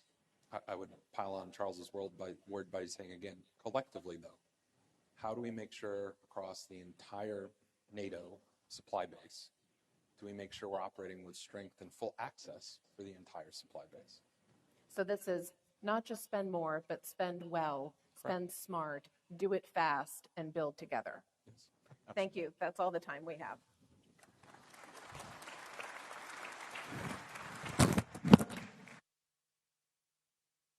Thank you so much to Jenna and her panelists. Another round of applause. Thank you very much indeed.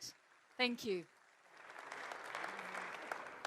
Ladies and gentlemen, now to moderate a very important conversation on the capability challenge, a NATO-EU conversation. I'm very pleased to welcome Ambassador Tajan İldem, who is the chairman of the Center for Economics and Foreign Policy Studies, EDAM, which is an Istanbul-based independent think tank. Ambassador, welcome to you. Lovely to have you with us. Thank you. And I'm also very pleased to welcome, ladies and gentlemen, please join me in welcoming the President of the European Commission to the stage, Ursula von der Leyen. Welcome. And a very warm welcome back to the stage, the NATO Secretary General, Mark Rutte.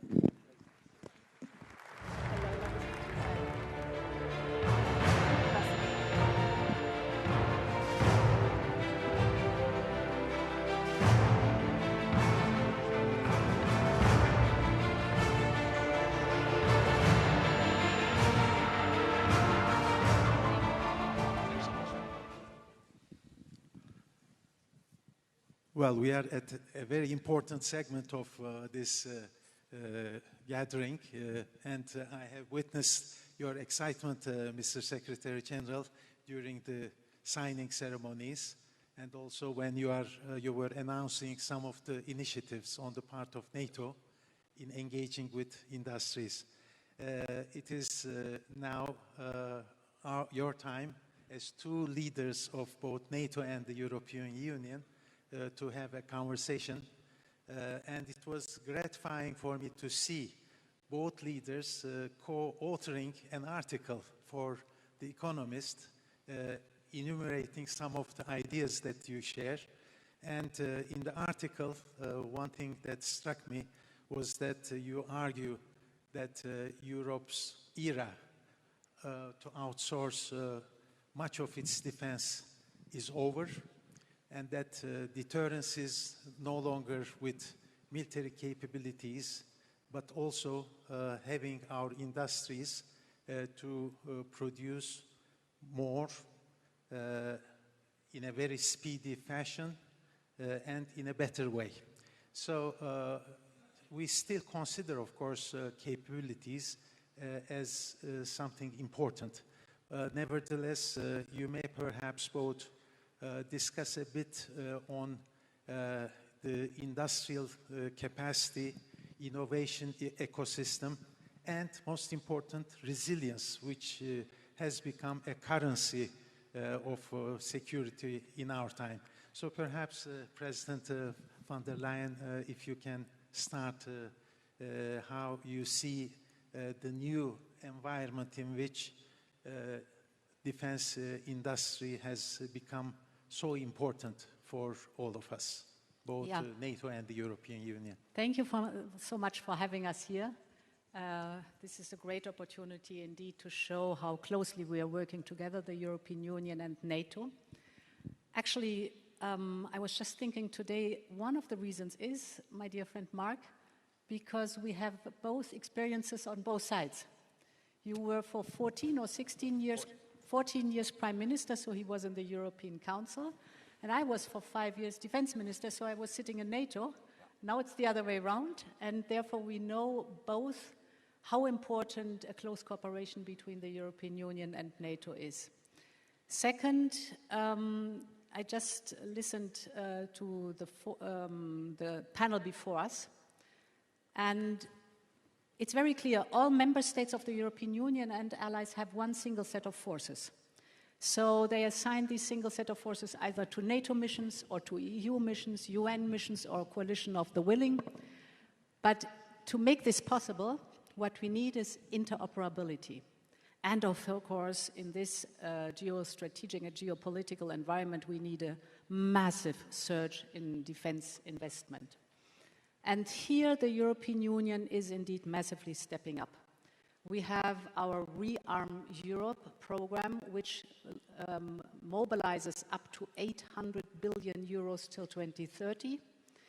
In this program is SAFE, 150 billion euros for joint procurement.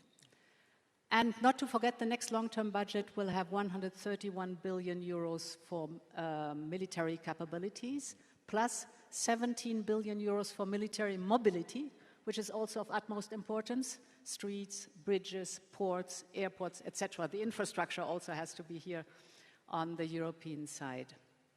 And on SAFE is for us very important, as I said, the joint procurement. Here we have good news. We have now 10 agreements worth 100 billion euros. SAFE is per design open also to partners and other countries. 35% of the cost components can go outside the European Union, but of course 65% have to be in the European Union, and that's the point how we strengthen the defense industrial base, because with this taxpayers' money we want, of course, a return on investment, and we want good jobs in Europe, we want research and development in Europe, so that's important for us. My last sentence on this: the door is more open than the 35% for countries outside the European Union. If there is a security and defense agreement signed, Canada is the first one to have done this, so these possibilities are also there. So you see a wide spectrum of investment. Yes. Well, Secretary General, if you can also share your perspectives. Well, basically, I totally agree. The great thing is we know each other so long, and of course, there is a clear division of labor we both agree on. So that's why we can strengthen each other's roles. So NATO is about command and control, capabilities, and standards. Basically, all the other things have to be handled by Europe. And the EU, of course, is crucial there. And 23 of NATO allies are also in the European Union. So most of the NATO allies are also a member of the European Union. And when you look at issues like, indeed, making sure the money is there, the 800 billion, crucial program. But also when it comes to, indeed, military mobility, when it comes to societal resilience, when it comes to developing the defense industrial base. This is all what Europe, the EU, is working on. You appointed Andrius Kubilius, the first defense commissioner, I think, in the history of the European Commission. He is working on that with a specific focus under your leadership, and I think that's all evidence. And we've got to do this because the threat is there. We cannot continue as we did, being over-reliant on the United States. We need this much stronger Europe in a stronger NATO. And we can only get there when we work together seamlessly as one, using and leveraging each other's strengths. And that's what we are doing. Well, we all know that it is important for Europeans to strengthen their strategic responsibility. I rather prefer using strategic responsibility rather than autonomy in order to have the transatlantic bonds as strong as ever. While doing so, of course, NATO is most appreciative of the initiatives taken by the European Union. You mentioned SAFE. Of course, there are many others: European Defence Fund, PESCO, EDIRPA, REARM, and of course, in creating capabilities, translating cash to capabilities, the European Union needs to look not only to the capabilities of the member states, and Europe is more than the European Union. And I would like to ask to you, President Ursula von der Leyen, since the audience here is also including Turkish participants, how you see the involvement of non-EU allies. You mentioned Canada, but there are others, including Turkey, a way forward to properly involve Turkey in such projects. If you can touch upon it, I'm sure they will be quite receptive. Yes. Turkey is one of the largest armed forces within NATO, of very big importance, and has always played an important role in the alliance, but also, of course, in our relationship with the European Union. And as I said, if you only look at SAFE, which are the 150 billion euros, 35%, that's a lot, is open to work, for example, together with Turkey. But the 800 billion up to 2030 is the decision of the member states how to invest their defense allocation in order to fill the gaps. So there's a wide opportunity to have a very close cooperation with each other.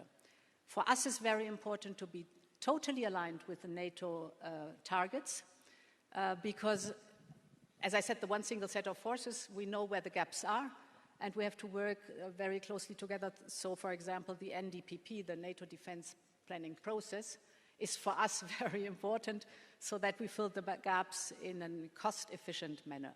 But I want to add another point. We also want to work very closely with Ukraine. The panel before us described the phenomenal, innovative power that Ukraine has. And this we have to use because we have to step up in our defense capabilities fast, at a reasonable cost, and smart. And Ukraine has proven all this in the last years under the pressure of the war. This is the reason why the European Union, for the first time, opened an innovation office in Kyiv to have the direct contact with the Kyiv industrial base. Secondly, we are encouraging our companies to go into joint venture with Ukrainian companies. And thirdly, we as a European Union are working on a longer-term partnership in order to look how to boost our cutting-edge technology base in our defense industrial base in the European Union together with Ukraine. We can learn a lot from Ukraine, and we have to learn a lot because they are not only highly innovative, but also battlefield experienced. So this whole picture shows how much we are stepping up here together with NATO because we share the same interests and we share the same values and we know what's up. Secretary General, you in your remarks told that the priority for Ankara Summit would be also to have a proper follow-up of the Hague Summit meeting with the decisions taken there. Of course, when European allies elevate their contributions in burden sharing, it should not translate itself to decoupling. Transatlantic bond to maintain it is of vital importance. But talking about the defense industrial capacity, there are few earlier initiatives like Diana Innovation Fund, but you also today touched upon some new ones. What would be the priorities for NATO in years ahead to focus and deliver, and what industrial community could expect and what you expect from them? Basically, the priority is for our defense industrial base in Europe, in Canada, in the US to produce more. We are making progress. It's really getting much better. You see in Europe, more production lines, more factories being opened. I mentioned in my short speech the ammunition, which is really, when it comes to the output, it's a huge increase in production. But we need this across the defense industrial base, again, in Europe, Canada, and in the US. Because Russia has the whole of its economy now on a war footing. So the car industry in Russia is producing for the war effort.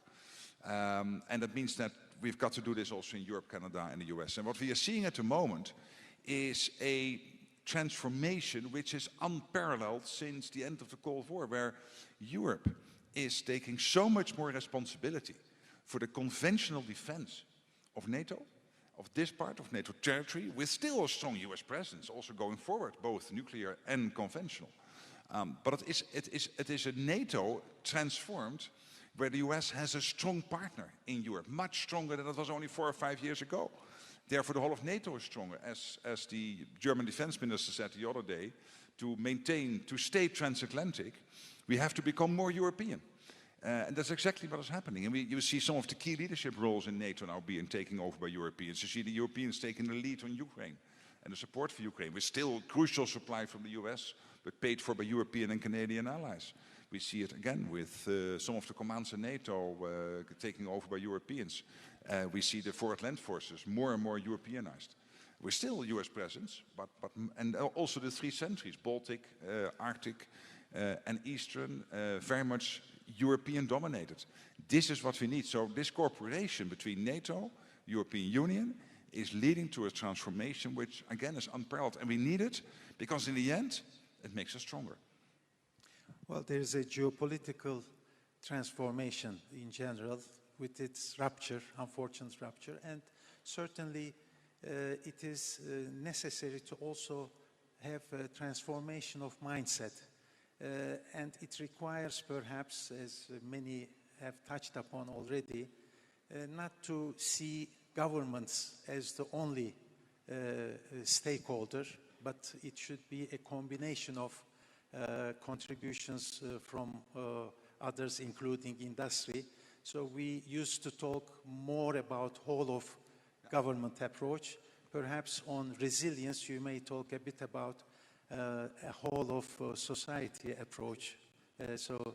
Perhaps we may start with you. Yeah, the whole of society approach is very important because we do not only see the conventional or let's say the military threat out there, but the whole hybrid attacks that we are suffering from are targeting towards the society. For example, if you take foreign interference and manipulation of information, internet-based, this is a big issue which is targeting the society's vulnerability and where you have to build resilience. And this is something which we are working intensively on too, to set the record straight, to convince with facts and figures, to be clear in all these debates, internet-based, what the truth is and what the right facts and figures are. And you can win these battles. We've seen this in different scenarios that you can really convince people. If you look at the Eurobarometer, measuring opinions of people, they say very clearly that one of their top worries is security and resilience. So the Europeans have understood how important it is to defend our democracy, to defend our values, to stand up for freedom and for peace. So this approach of whole of society is the precondition to be successful.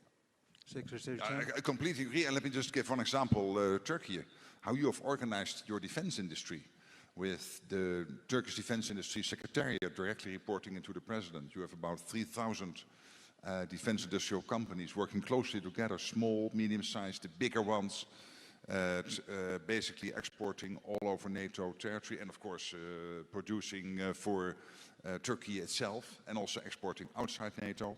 I think that's a model which is very interesting, and I know that some other allies are studying it to see whether they could implement it in their country. So it's just one example of a whole society approach when it comes to defense industry. And more generally, it is indeed, as Ursula is saying, it is the realization Europeans have that the first task of government is to keep our country safe. The second task is to have a strong economy. And you need both to deter the Russians. We need strong economies, healthy finances, connected to strong economies, but first of all, we have to defend ourselves. It's the first task of every government. And the threat is there. Russia working with North Korea, Iran and China. Let's not be naive. So this forum, in fact, is a showcase of this interaction, strong interaction between governments and industry. I see the clock. It seems that we have come to the end of this important conversation. And once again, thank you for sharing your views. And it's always a pleasure to see both of you. Thank you.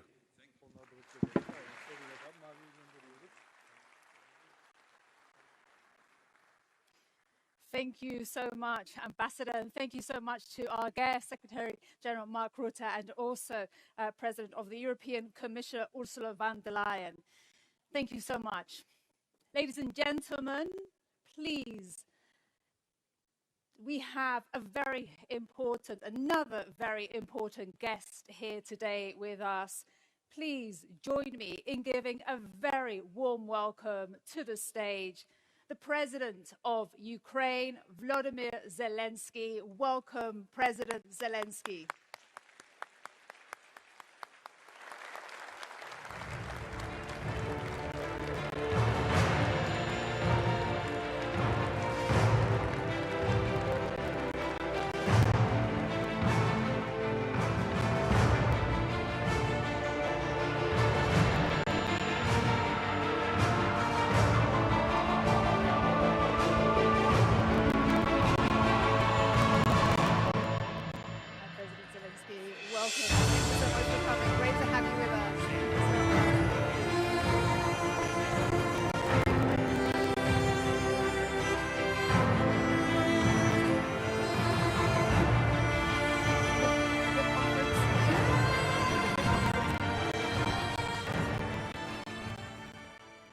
The best. I think the podium is yours now. Thank you very much indeed.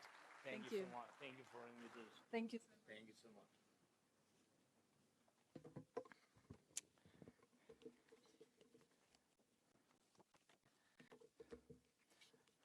Hi. Dear friends, Mark, dear Ursula, Alex, Rob, I don't see everybody, sorry. Dear friends, so thank you for your attention to us.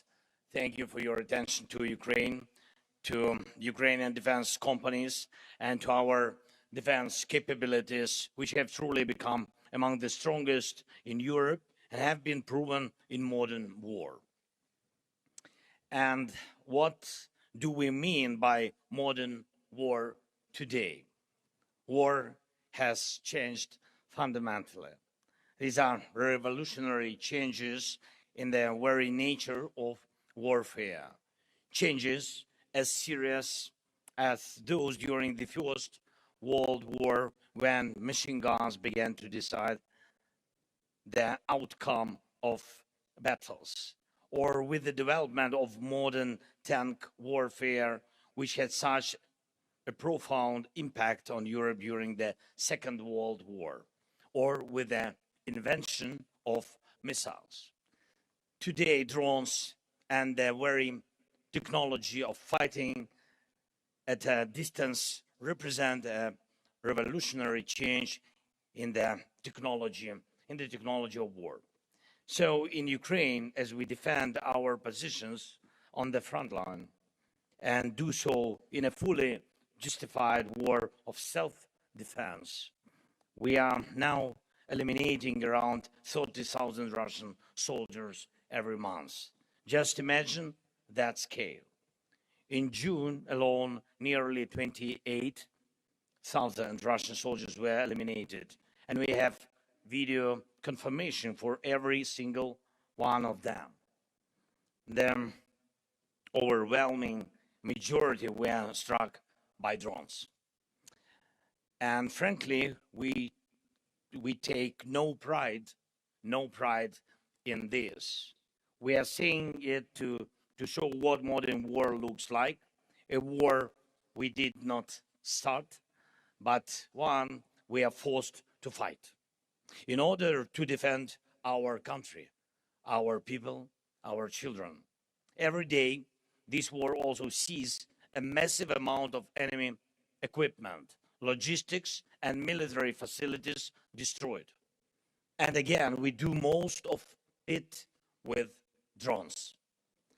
At the same time, we are carrying out a campaign to secure the Black Sea using our naval drones. These are not just strike platforms used to destroy Russian warships at sea. Our naval drones have already evolved into multi-purpose platforms that can launch strikes from the sea against different targets on land and in the air. At the same time, we are fighting in the skies on two key fronts: defending Ukraine from Russian attacks and carrying out our long-range sanctions against Russia for this war, along with our medium-range pressure campaign across the entire depth of the temporarily occupied territories of Ukraine. Thanks above all to our drones, we have established the ability to strike across the entire depth of the occupied territory. And you see what Russia's massive attacks look like. They are very similar to what we recently saw in the neighboring region when Iranian forces struck their neighbors. Attack drones of different types, missiles, and a large number of ballistic missiles. We have raised our interception rate against Russian Shahed drones to more than 90%. That means thousands of Russian attack drones shut down every week, and with all due respect, no other country had the capability to defend against attack drones at this scale. The reality of this war forced us to build it. And today we defend against hundreds of attack drones every day and night, and thousands every week and every month. Ukraine's defense sector is building that capability even in the middle of a full-scale war. And we also maintain a high interception rate against cruise missiles, thanks to the way we have built our air defense. And thanks, of course, thanks to the support of all of our partners who continue to provide Ukraine with defense assistance. Thank you so much. And I have a question for you. Do you really believe it? Do you really believe it would be right to live outside NATO, a country and a people with this level of defensive capability? If we already have these capabilities, if Ukrainians already know how to fight like this, then it does make sense for these capabilities to become a part of the alliance's collective defense. That would make all of us stronger. And we already see each other as reliable partners, and it would be only natural to become a part of one common security community. The fact is that we will remain next to the source of the problem, Russia, for a long time. Ukraine in NATO is a source of extraordinary defensive capability. In the meantime, we have completely eliminated the very idea of Russia having a strategic rear. And you know this country. And for a long time, Russia believed it had a territorial advantage. No one else possessed a deep rear where it could safely keep military production, military equipment, and everything its war depends on, believing no one could reach them. And we have reached them. Just yesterday, Ukrainian drones broke through Russia's defenses and struck a Russian oil refinery in Siberia. And this is not an exception. It's the new reality. And there is no major oil refinery left in Russia that has not been struck by Ukraine. I want to emphasize this. Unlike Putin, we are not fighting this war for pleasure or for geopolitics. Russia brought this war to Ukraine, and it's killing our people. It wants to destroy our independence, and we are only defending. From the first day of this war, we are defending ourselves, and we are raising the cost of this war for Russia, and by doing so, increasing the chances for peace. We are able to do these things thanks to the hundreds of thousands of Ukrainians working in our very important defense sector, and the hundreds of companies producing every type of modern weapon Ukraine needs. Today, because of this, Ukraine has the world's largest and the most advanced drone warfare capability. And we are offering this capability to our partners through the Drone Deal Initiative. I am grateful to everyone who has already joined this initiative and to those who are joining it. Drone Deal Initiative, it's not only about buying drones, but also about co-production, fast-track access to the means of protection of critical infrastructure, air defense, and of course, security cooperation. And I also want to thank every leader, every country, and every company cooperating with Ukraine in the defense sector. The European Union, Turkey, NATO countries, as well as countries such as Azerbaijan and the Gulf states and other friends are already our strong partners. And I hope our cooperation will provide our nations with reliable protection against threats. The one thing we still need to do here in Europe is build a strong defense against Russia's ballistic missiles. This is a big challenge, it's true. This is Russia's last major advantage. And as well, and as we have seen from the wars in the Middle East and the Gulf, this is an issue of global importance. And I believe Europe urgently needs its own capability to produce anti-ballistic systems and the missiles they require. We all value the Patriot system. It's an excellent system, and there are others as well, but today's wars have shown that current Patriot production is not enough to meet the growing demand for protection against ballistic missiles. That is a fact. And we must respond to that fact. Those who defend life need more Patriots. We have also discussed Patriot production licenses with our American partners, and I ask you to support our efforts to make this happen. And one final point. As I said, Europe needs its own effective anti-ballistic systems and missiles. And this work is already underway. And I urge all of you and all our partners to give it the attention it deserves. And this cannot wait until 2030 or beyond. Europe needs affordable, mass-produced anti-ballistic systems as soon as possible. In fact, today. And I'm sure you agree with me, this is not about maximizing profits for governments or for industry, and it's about providing the strongest possible protection, first of all. Protections for hundreds of millions of Europeans. And that protection is needed today, not years from now. We work on developing the anti-ballistic coalition, and I hope it will deliver real strong results.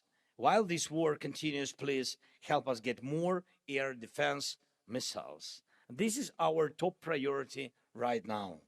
We are capable of doing everything else ourselves. But when it comes to air defense, we need our partners' determination. Please, let more determination and more decisions for air defense be one of the key outcomes of this NATO summit in Ankara. And I encourage all of you and all our NATO partners to work closely with us, with Ukraine, to develop modern defense capabilities and protection against every type of drone threat. Thank you. Thanks to everyone who is helping us, helping protect lives. And I cannot finish without my appreciation of the position of the leaders of the countries who have clearly stated Ukraine belongs in NATO because NATO with Ukraine is the alliance for the future. The alliance of today must be up to the challenges of the modern world. With Ukraine, with the strength of our defense industry, and most importantly, the resilience and experience of our people. And I'm proud of our people, and I'm proud of Ukraine. Thanks, friends, again for invitation. Slava Ukraini!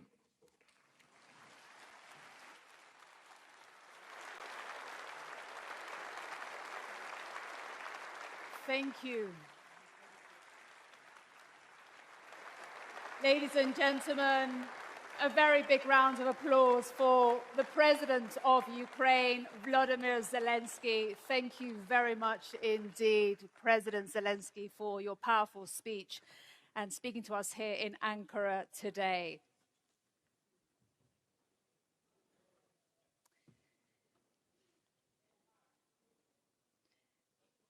Ladies and gentlemen, we will prepare now for our next session. And in today's world, defense, industrial preparedness, that depends on a range of factors. And not every lever rests in the hands of military decision makers. Our next panel is entitled People, Plans and Products, a whole of society approach to industrial preparedness. And this will give us a sense of this complexity and how different institutions have a role to play and play their part. And for that, I'm very pleased to announce our next moderator, and that will be Anton Laguardia, who is the diplomatic editor for The Economist, and he'll be joined by the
Good afternoon.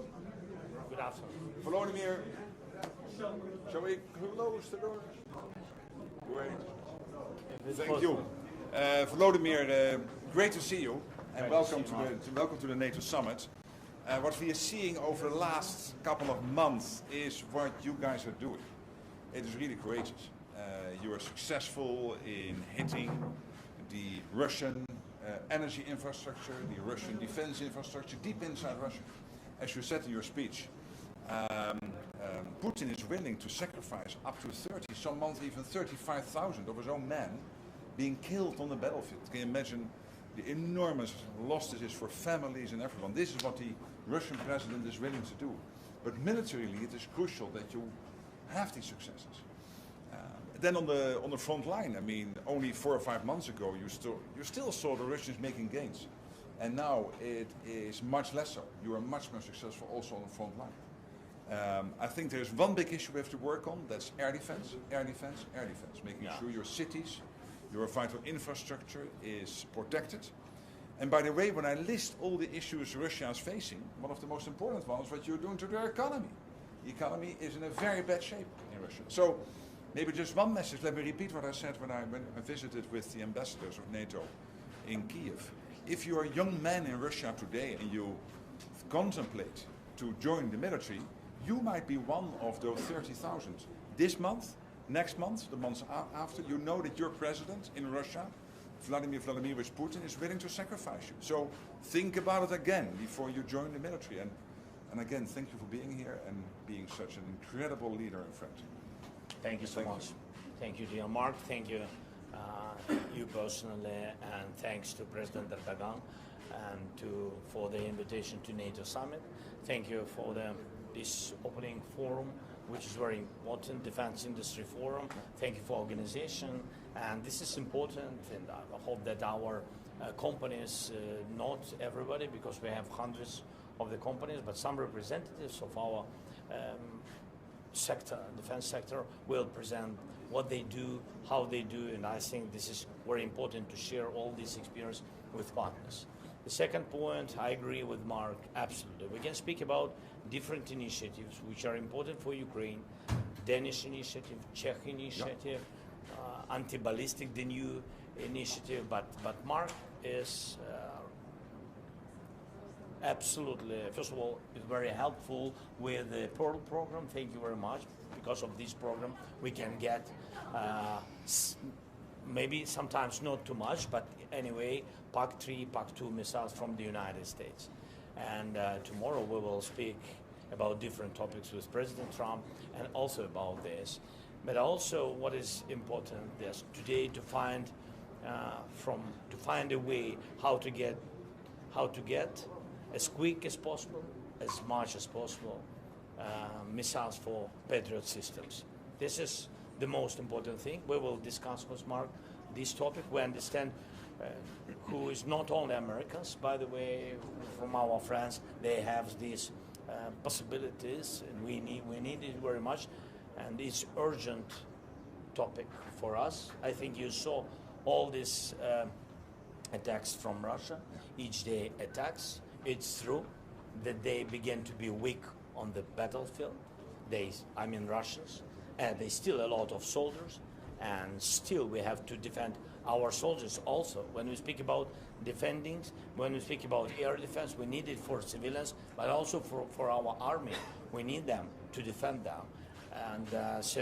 And of course, we see that the weakness of Russia, we feel it, but it's not enough. We need more pressure, more anti-ballistic, and more sanctions on Russia. Thank you so much.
birazdan çıkacak. 2 dakikamız var.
Ram!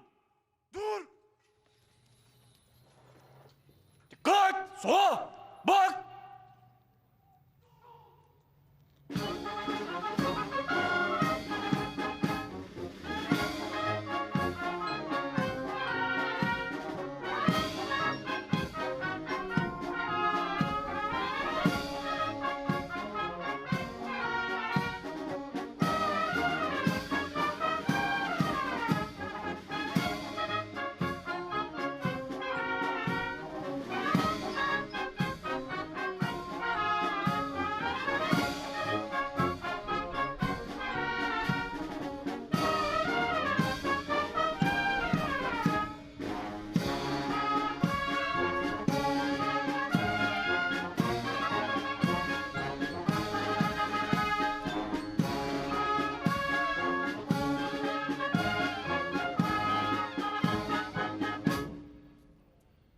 Merhaba asker.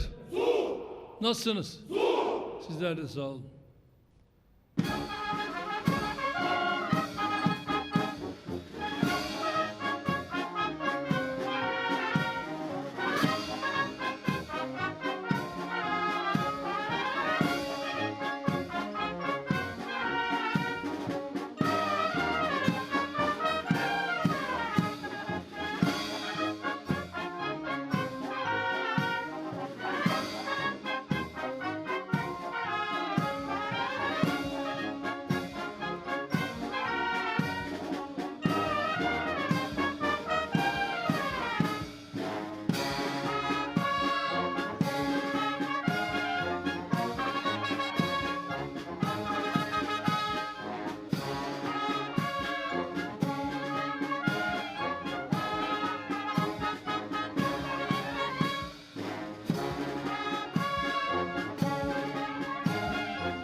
Sağ duruş!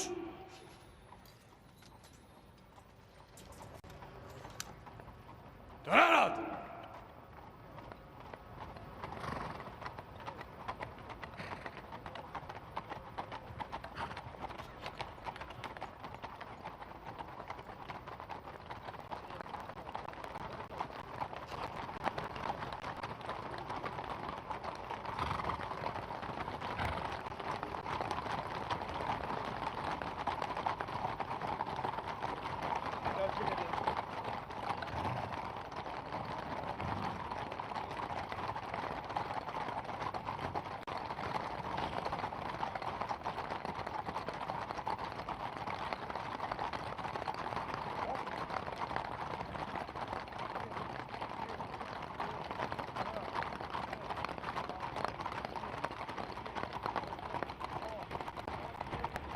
Ortası! Selam! Dur!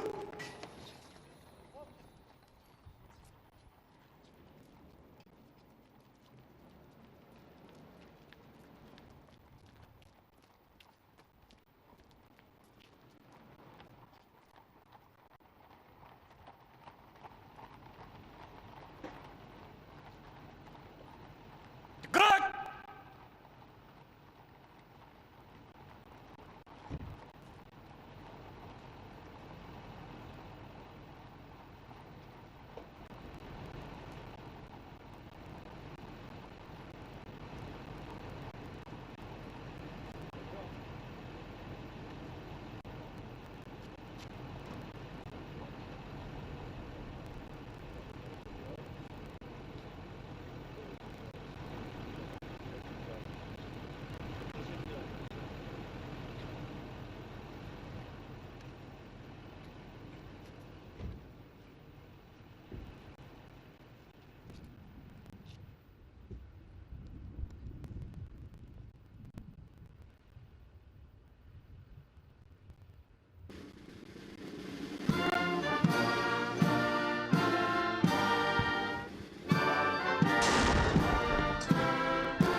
Merhaba, asker.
Okay.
Öncelikle NATO Liderler Zirvesi'nde değerli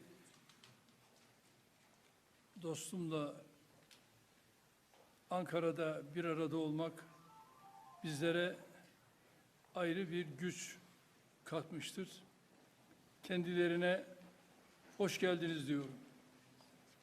First here, on the occasion of the NATO Summit, I would like to welcome my valuable friend, Mr. President Trump, who has participated here today with us and added strength to the summit that we are convening for. Ve bu ziyaretin ne kadar önemli olduğunu özellikle ifade etmek istiyorum. And I would like to express how important this summit is that we are here gathering for. NATO Liderler Zirvesi'nin bugün Ankara'da yapılıyor olması ve tüm liderlerin şu anda ülkemizde bir araya gelmesi, yarın değerli dostum Sayın Trump'la birlikte olması bizlere ayrı bir güç katacaktır. The fact that we are convening here today for the NATO Ankara Summit and that all the leaders are arriving and tomorrow with the presence of President Trump, which will be adding might and strength to our summit. Kendilerine tekrar hoş geldiniz diyorum. Once again, I would like to say welcome, Mr. President. Well, I want to thank you very much. As everybody knows, it's been very much reported. We are great friends. The president has done an incredible job. Just landing at the airport, to see such a beautiful airport, and to have a building named after me. I was very happy about that. That was very nice. The airport is absolutely beautiful. The roads coming in were brand new and beautiful, and you've been a great leader and a respected leader all over the world, and we really do. We've had right from the beginning good chemistry. We've had a very special relationship. Turkey has become, under the president, a very powerful country militarily. People don't know how powerful, actually. They have a lot of our equipment, and they have a lot of great soldiers, and they're really somebody to be reckoned with. And the nice part is that because of the relationship that we have, it's all gone very well. I just want to say that I have a lot of respect for the president, and I think it's really to the benefit of both countries. We're going to be talking today about trade. We're going to be talking about other things having to do with the military, lots of different things. Probably we'll mention Iran, where we have essentially decimated their military. They cannot have a nuclear weapon. And we're going to have some very good discussions. But we do a lot of trade with Turkey. We make great things, and they make great things. And we've had a very, very it's had a very big impact on both of our countries. So I just want to tell you that it's an honor to be with you, and we're going to have a lot of good meetings. We're going to have good dinners, good food. We're going to have a good time, but mostly we're going to have a lot of work, and we're going to do good things for our countries. Thank you very much, Mr. President. Thank you. Sayın Cumhurbaşkanım, havaalanına kadar geldiniz. Çok teşekkür ediyoruz o yüzden. Çok uzun süren bir dostluğumuz var biliyorsunuz. Son derece saygı duyduğum, yakın olduğum bir insansınız. Buradaki buluşmalarımızda, görüşmelerimizde 3 konudan bahsedeceğiz. Askeri, ticari ve bir de İran konusundan bahsedeceğiz. Gerçekten çok güçlüsünüz. Çok güçlü askeri ve silah sanayi açısından çok güçlü bir yerdesiniz şu anda. Dolayısıyla teşekkür ediyorum ve çok iyi bir vakit geçirdiğinize inanıyorum. Thank you. Very much. Okay. Mr. President, are you going to sell F-35s to Turkey, and what about the legal restrictions? Well, it's a decision we're going to make. We have a very good relationship. I would think that many people, I can tell you, many people, including the people sitting right here, thinks, why wouldn't we do that? We have a better relationship with Turkey, and Turkey's been in many ways much more loyal than other countries that we think would be loyal. So, yeah, it's something certainly we would consider. It's a great plane. It's the best, currently the best plane by far. And it's certainly something we will consider, yeah. Yes, Daniel, please.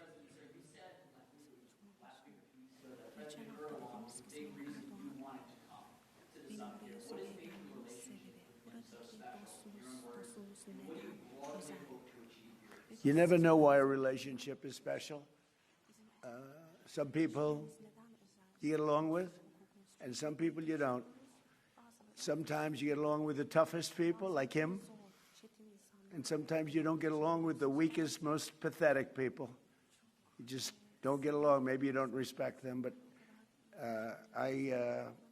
from the day we met, we got along. We had a pastor, as I remember, his name was Pastor Brunson, and it was a very big thing, and it was very traumatic. He was sentenced to a long-term prison sentence, and I felt he was innocent, and I called. Other people called. They got nowhere. I called the president, and he released him immediately. It was something that the evangelical community will never forget, and because he was a good man, Pastor Brunson. So, just things like that, we just it's always worked out. And I think it's been from the very beginning, from the first moment.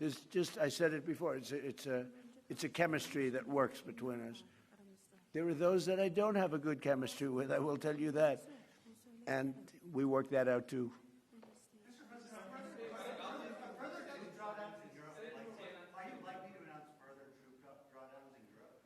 Say it? Are further troop drawdowns in Europe likely? And are you satisfied with the progress that NATO allies have made? Well, we're going to see. I was very disappointed with NATO.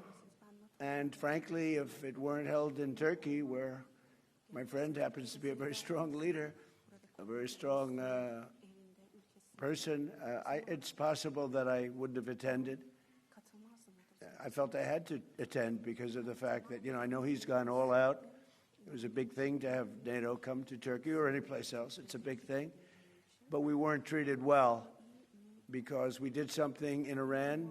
We don't need anybody's help. I didn't even want their help.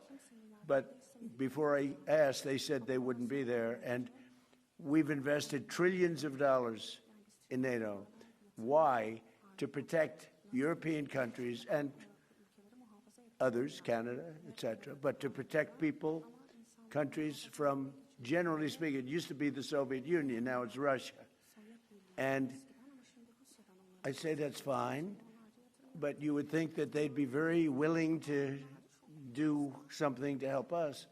And they really weren't. In the case of the United Kingdom, the Prime Minister, I guess he's no longer there, maybe because of this. It was a very unpopular thing he did. He said, no, we'll help after the war is over.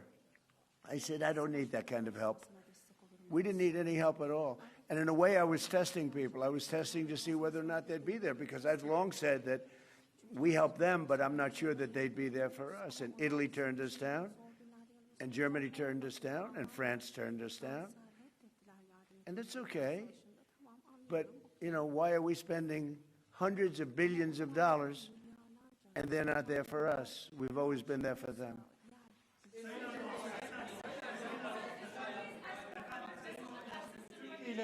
Türkiye ile Suriye arasında Türkiye'de efendim İran'daki savaşın sona erdirilmesi için oldukça çaba sarf ettiniz. Müzakere süreci devam ediyor ancak nihai bir anlaşma noktasına gelinmiş değil. Bundan sonraki süreçte Türkiye nasıl adımlar atacak İran ve ABD arasındaki müzakere sürecinin olumlu bir şekilde neticelenmesi için? Bu süreçte yine aynı şekilde bizler İran-Amerika ilişkilerini nasıl bir düzleme kavuştururuz? Onun gayreti içerisindeyiz. Elimizden geleni yapmak suretiyle dünya barışına bir adım atalım diye gerek şahsım, gerek arkadaşlarım hep birlikte çalışacağız. Ben sizlere 80 bine yakın insan hayatını kaybetti Gazze'de. Çok büyük de bir yıkım var. Ateşkes sağlandı ama yer yerde ihlaller devam ediyor. Ateşkes ihlallerinin önlenmesi için, insani yardımların Gazze'ye girebilmesi için, ayrıca Gazze'nin yeniden inşa edilebilmesi için önümüzdeki süreçte ortak atabileceğiniz adımları değerlendirecek misiniz muhatabınızla? Müsaade buyururlarsa kendisinin de bu konudaki fikirlerini almak isteriz. Teşekkür ederiz efendim. Özellikle Gazze konusunda tabii değerli dostumla bunları da konuşarak özellikle bu bölgedeki barışı sağlama için bu liderler zirvesini çok önemsiyoruz ve bu liderler zirvesinden aynı şekilde bir kararın çıkmasını da hayra yorumluyoruz ve bunun olabileceğine de ben ihtimal veriyorum. efendim Türkiye-ABD ilişkilerinin geliştiği bir dönemi gözlemliyoruz. 2025 yılında geçen yıl Amerika Birleşik Devletleri'ne yaptığınız ziyarette önemli ticari anlaşmalar da imzalandı. Suriye konusunda Türkiye'nin önemli bir aktör olduğunu söylemişti Sayın ABD Başkanı. Şimdi yeni dönemde gelmeden önce de Sayın Trump bir sürprizle geliyorum ifadesini kullandı. F-35'i, Kaan savaş uçaklarının motorlarını konuştuk. Acaba gündeme gelebilir mi şeklinde. Siz bu sürprizin ne olduğunu düşünüyorsunuz? Türkiye bugünkü görüşmelerden sonra istediğini alabilecek mi? Teşekkür ederim. Tabii F-35 konusu biliyorsunuz bizim için yeni bir konu değil. Ve bunu bizler Amerika ile daha önce de görüştük. Ve biz 5 uçağı da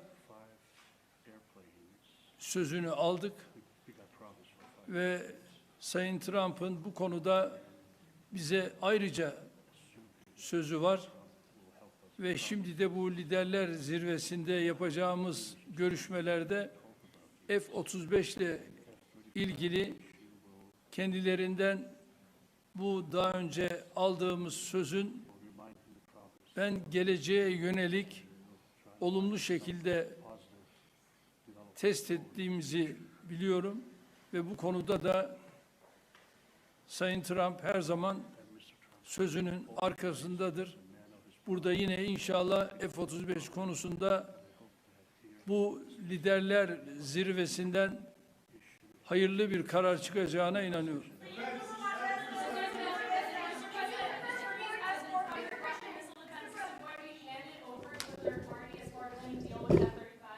What does that mean? Is it going to be handed over to a third party? Is that not part of the deal? Third party? What is the third, with respect to what? There's our concerns about the Russian missile defense system. Do you have those concerns about this system? Are they going I to have have no to... concerns at all about anything. I mean, he's a leader of a country that he's made a much better country, much more powerful country. And you see it. I mean, it's beautiful. You get off, the roads are beautiful. It's an amazing thing. Now, I have no concerns about anything having to do with Turkey. The relationship, I would say the relationship with Turkey right now is better probably than it's ever been. It was good in my first 4 years, but I think now it's probably even better than that, if that's possible.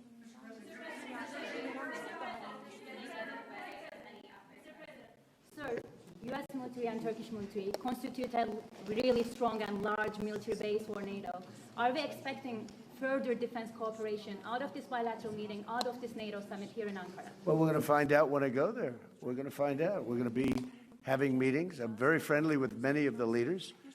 You know, some of them are new. We don't know them. But, you know, I've been doing this for now sort of a long time. If you count the 4 years where we had a rigged election, you know, I was very much into politics then, too. But I spent the first 4 years. I spent 4 years in a little different state. And then we've had an amazing, probably the best year maybe ever had by an American president. When you look at the economy, we have the greatest economy we've ever had. We have $19 trillion, $19.2 trillion to be exact, being invested in the United States. That's 7 or 8 times more than it's ever had. It's a world record, not just a U.S. record. And I just read where, in fact, coming over, I was in the car with those beautiful horses, those great riders, those great soldiers, and it came over the wires that Toyota is moving out of Mexico into the United States and building one of the biggest truck and car plants ever built. It's amazing. That's what tariffs do, if properly used. And so we've never had a more exceptional economy or potential economy. There's never been anything like it. Under the last administration, they did much less than $1 trillion of investment coming in. And we're at $19.2 trillion in actually the first 12 months, because that's where it's, you know, really, so we're there a year and a half, so that number is now substantially higher. But 19.2 trillion, Scott, for a period of 12 months. Nobody's ever seen anything like that. So we have by far the greatest economy. We have more jobs right now in the United States than ever before. And we have a great relationship with some countries on trade, and Turkey happens to be one of them.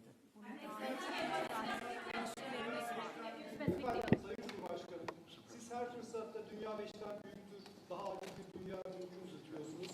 Bugün konuğumuz Sayın Trump, ABD Başkanı. Onun da zaman zaman küresel sistemin mevcut durumuna ilişkin eleştirilerini biliyoruz.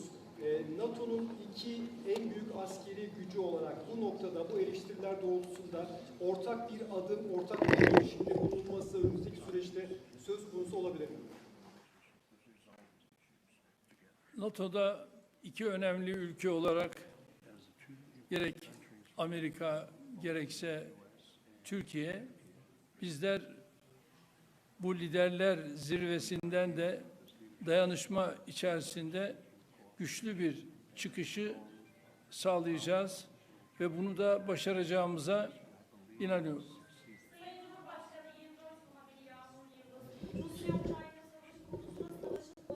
Bu yana arabuluculuk tesis ettiğiniz, iki ülkenin Dışişleri Bakanlarını Antalya Diplomasi Forumu'nda bir araya getirdiniz. İstanbul'da çok önemli müzakereler yürüttünüz. Bu zirve kapsamında da Sayın Trump'ın Sayın Zelenski ile görüşeceğini biliyoruz. Nihai aşama olarak hangi noktadayız? Savaşın sonlanması konusundaki gidişata ilişkin değerlendirmeniz nedir? Teşekkürler. Antalya Diplomasi Forumu'nda Dışişleri Bakanlarımız bir araya geldiler. İstanbul müzakere sürecini de... Is that for me? Are you asking me, or are you asking the president? The president, yes. Biz Rusya-Ukrayna arasındaki bu gelişmeleri de yine değerli dostumla burada paylaşacağız, görüşeceğiz ve ona göre de adımlarımızı atacağız. Televizyon kanalından Hatice Kübra Bal. Benim sorum da aslında az önce biraz yanıtladınız ama Türkiye'nin 5. nesil uçağı Kaan motorları için F-110 motorlarından söz edeceğiz. Aynı zamanda kassa yaptırımları ve bu bağlamda da F-35 alımı ile ilgili aslında bu görüşmeden bir somut sonuç bekleyebilir miyiz? Onu merak ediyoruz. Ben bunu daha önce değerli dostumla görüştüm ve Kaan'la ilgili onun motorları noktasında bu liderler zirvesinde bu görüşmeyi değerli dostumla tekrar bir araya geldik. Onu görüşeceğiz ve inanıyorum ki bununla ilgili bize verdiği müjdeyi burada da tekrar edecektir.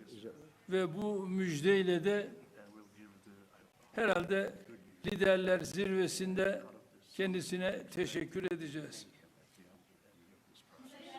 You know, I might add that Turkey bought planes. It's the best plane.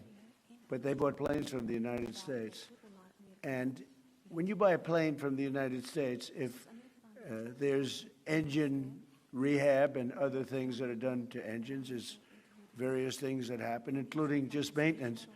I think we have an obligation to maintain engines and help them maintain engines. When you buy a plane from us, what are we going to do? Say you're buying a plane if the engine needs work or if the engine has to be rehabilitated or even upgraded somewhat. But I think we have an obligation to do that. What are you going to do? Say, I'm not going to do that? Look, Turkey's been, I know, you know, a lot of people don't agree, although I think with time they're starting to. Turkey has been a great ally for us. Turkey could have gone on the side. They know Iran very well, and they know the problems with Iran. But they've been very instrumental, along with a couple of other countries, of helping. They could have gotten into the fight. You know, I hear some people saying about their relationship with Israel. They could have gotten into the fight. They're a very powerful military nation. They didn't do that. Maybe they didn't do that because of me, but they could have gotten into the fight on the other side. They are a nation that's been very, very good, and I can speak for myself as president. They've been extraordinary in many ways with respect to our relationship, including trying to end the war with Iran, or whatever you call it. It's not even a war, it's a military operation. It's a denuclearization. That's really what it is, of Iran, because I don't think he wants to see them have a nuclear weapon either. I'm pretty sure of that. In fact, I'm totally sure of that. So, but when they buy a product from us, whether it's a plane or anything else, when it's time for maintenance, I think don't we have an obligation to help them? What are we going to do? Say, we're not going to let you use the product that you spent a lot of money in buying? And especially when it's been somebody that frankly has been more helpful to the United States than many other more traditional countries.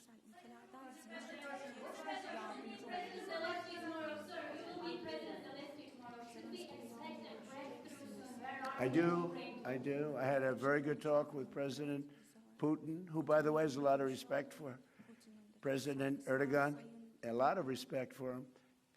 We had a long talk yesterday. It lasted a long time, and I also spoke with President Zelensky right after that. I think they both want to make a deal. It's too bad it took so long, but I think there's going to be something's going to come out, and the president's also helping us with that. But I think there's something. You know, I settled 8 wars, and I think we're going to be settling a 9th. It doesn't seem likely now, but sometimes with war, I see when it's least likely, that's when it happens. I had a very good talk with President Putin. I had a very good talk with, I would say, as a combination. A lot of times I'd do well with Putin, and Zelensky would be a problem, or vice versa. Zelensky would be great, and Putin would be. They both want to get it settled now. More than that, that's all I do in my life is deals. I know deals. And I think I think we're going to get it settled, hopefully soon. Last month, 35,000, mostly soldiers, died. The month before that, it was 24,000. The month before that, it was 27,000. And the month before that, it was 29,000. But last month, it was 35,000 young soldiers, mostly soldiers, died. And that's crazy.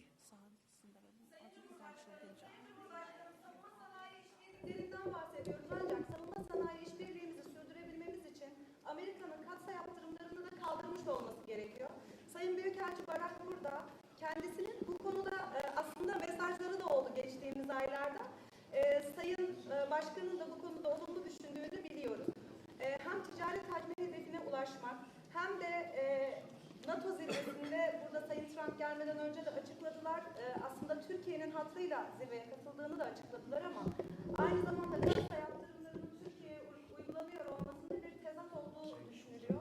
Bu noktada, bu görüşmede artık somut bir netice Ayrıca siz bunu gündeme taşıyacaksınızdır. Muhtemelen Sayın Başkan'ın da bu konudaki düşüncelerini alabilirsem mutlu olurum. Teşekkür ediyorum. I can tell you, we're going to be taking the sanctions off. Okay?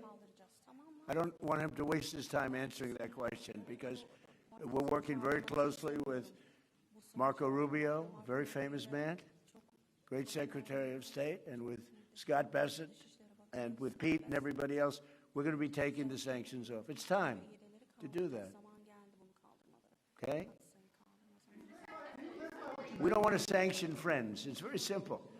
There's plenty of people we can sanction, and we are sanctioned. We don't want to sanction friends. And because of the president, you know, we have a very good relationship with the new leader of Syria, and he's done an amazing job. In a year and a half, he's pulled the whole country together.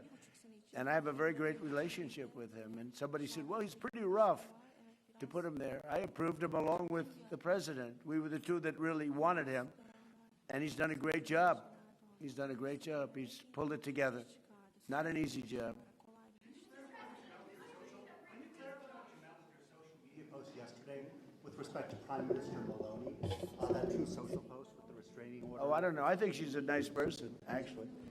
We've had a good, we had a bad relationship, but it became a little bad because she refused to help us. Again, I didn't put a heavy press on her, but she refused to get involved with the Hormuz Strait, or you could also say just Iran. She refused to get involved. So it soured my relationship with her a little bit. But I like her. I think she's a nice person, actually. But I think she made a mistake. You know, they get a lot of their oil from, we don't get any of it. We have a lot of oil. The United States has more oil than anybody. And when you add Venezuela to it, it's like we have far more oil than anybody. We don't need the straits. We do this because we think it's an important thing to do. But she just wasn't there for us. And I wasn't happy about that. You can imagine, I wasn't happy about that.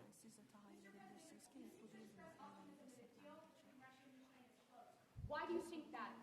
What conditions have changed? Did Putin seem... About with what? Russia-Ukraine. Did Putin seem open to any concessions that he Never had? changed. I just don't want him killing people.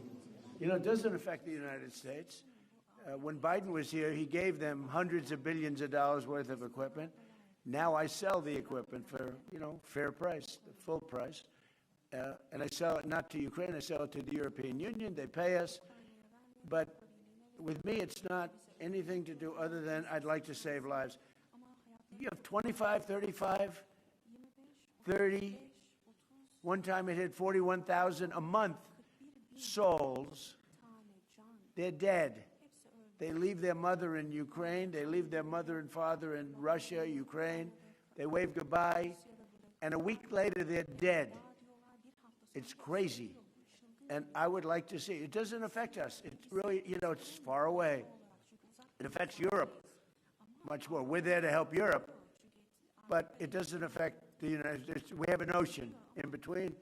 But, you know, it's just, I can't stand watching what's happening. I've seen the pictures of those battlefields, and it's a drone war. It's a war of drones. It's a whole new technology. And we're actually the leader in drones now. We have the most sophisticated drones, but people wouldn't believe how violent it is. And I've seen the battlefields. They send me pictures. I actually want to say, don't send them to me. Pete, this man right here sends me pictures. Pete Hegseth.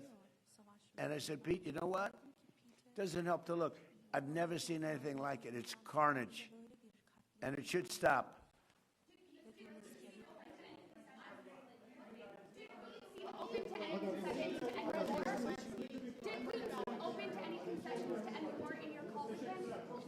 I get along very well with both, and we're going to get it settled.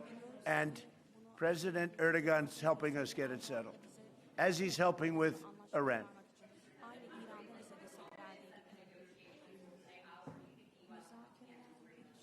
With respect to what?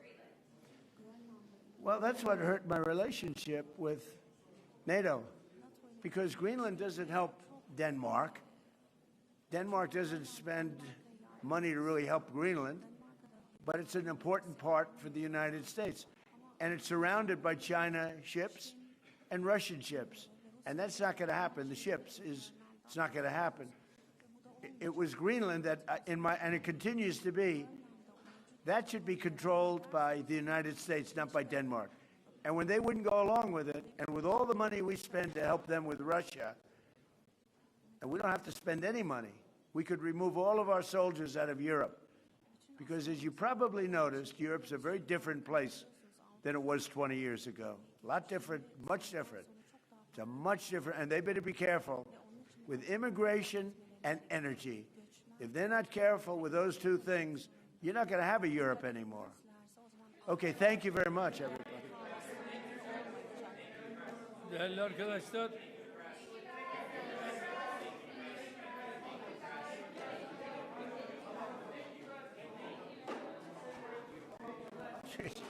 One thing, it's amazing. It's amazing.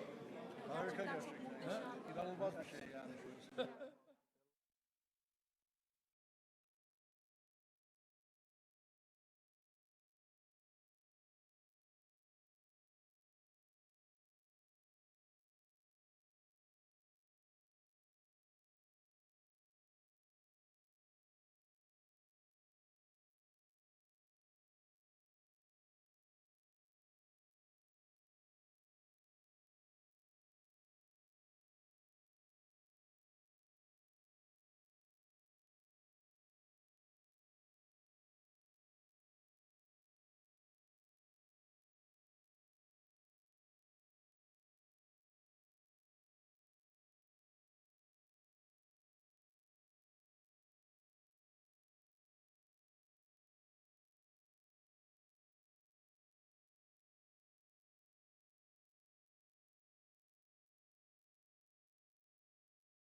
Pa mi smo uvijek zastupali, i to je od pamtivijeka načelo slobode plovidbe i sigurnosti, da je sloboda sigurnosti svaka zemlja i članica međunarodne zajednice Ujedinjenih naroda.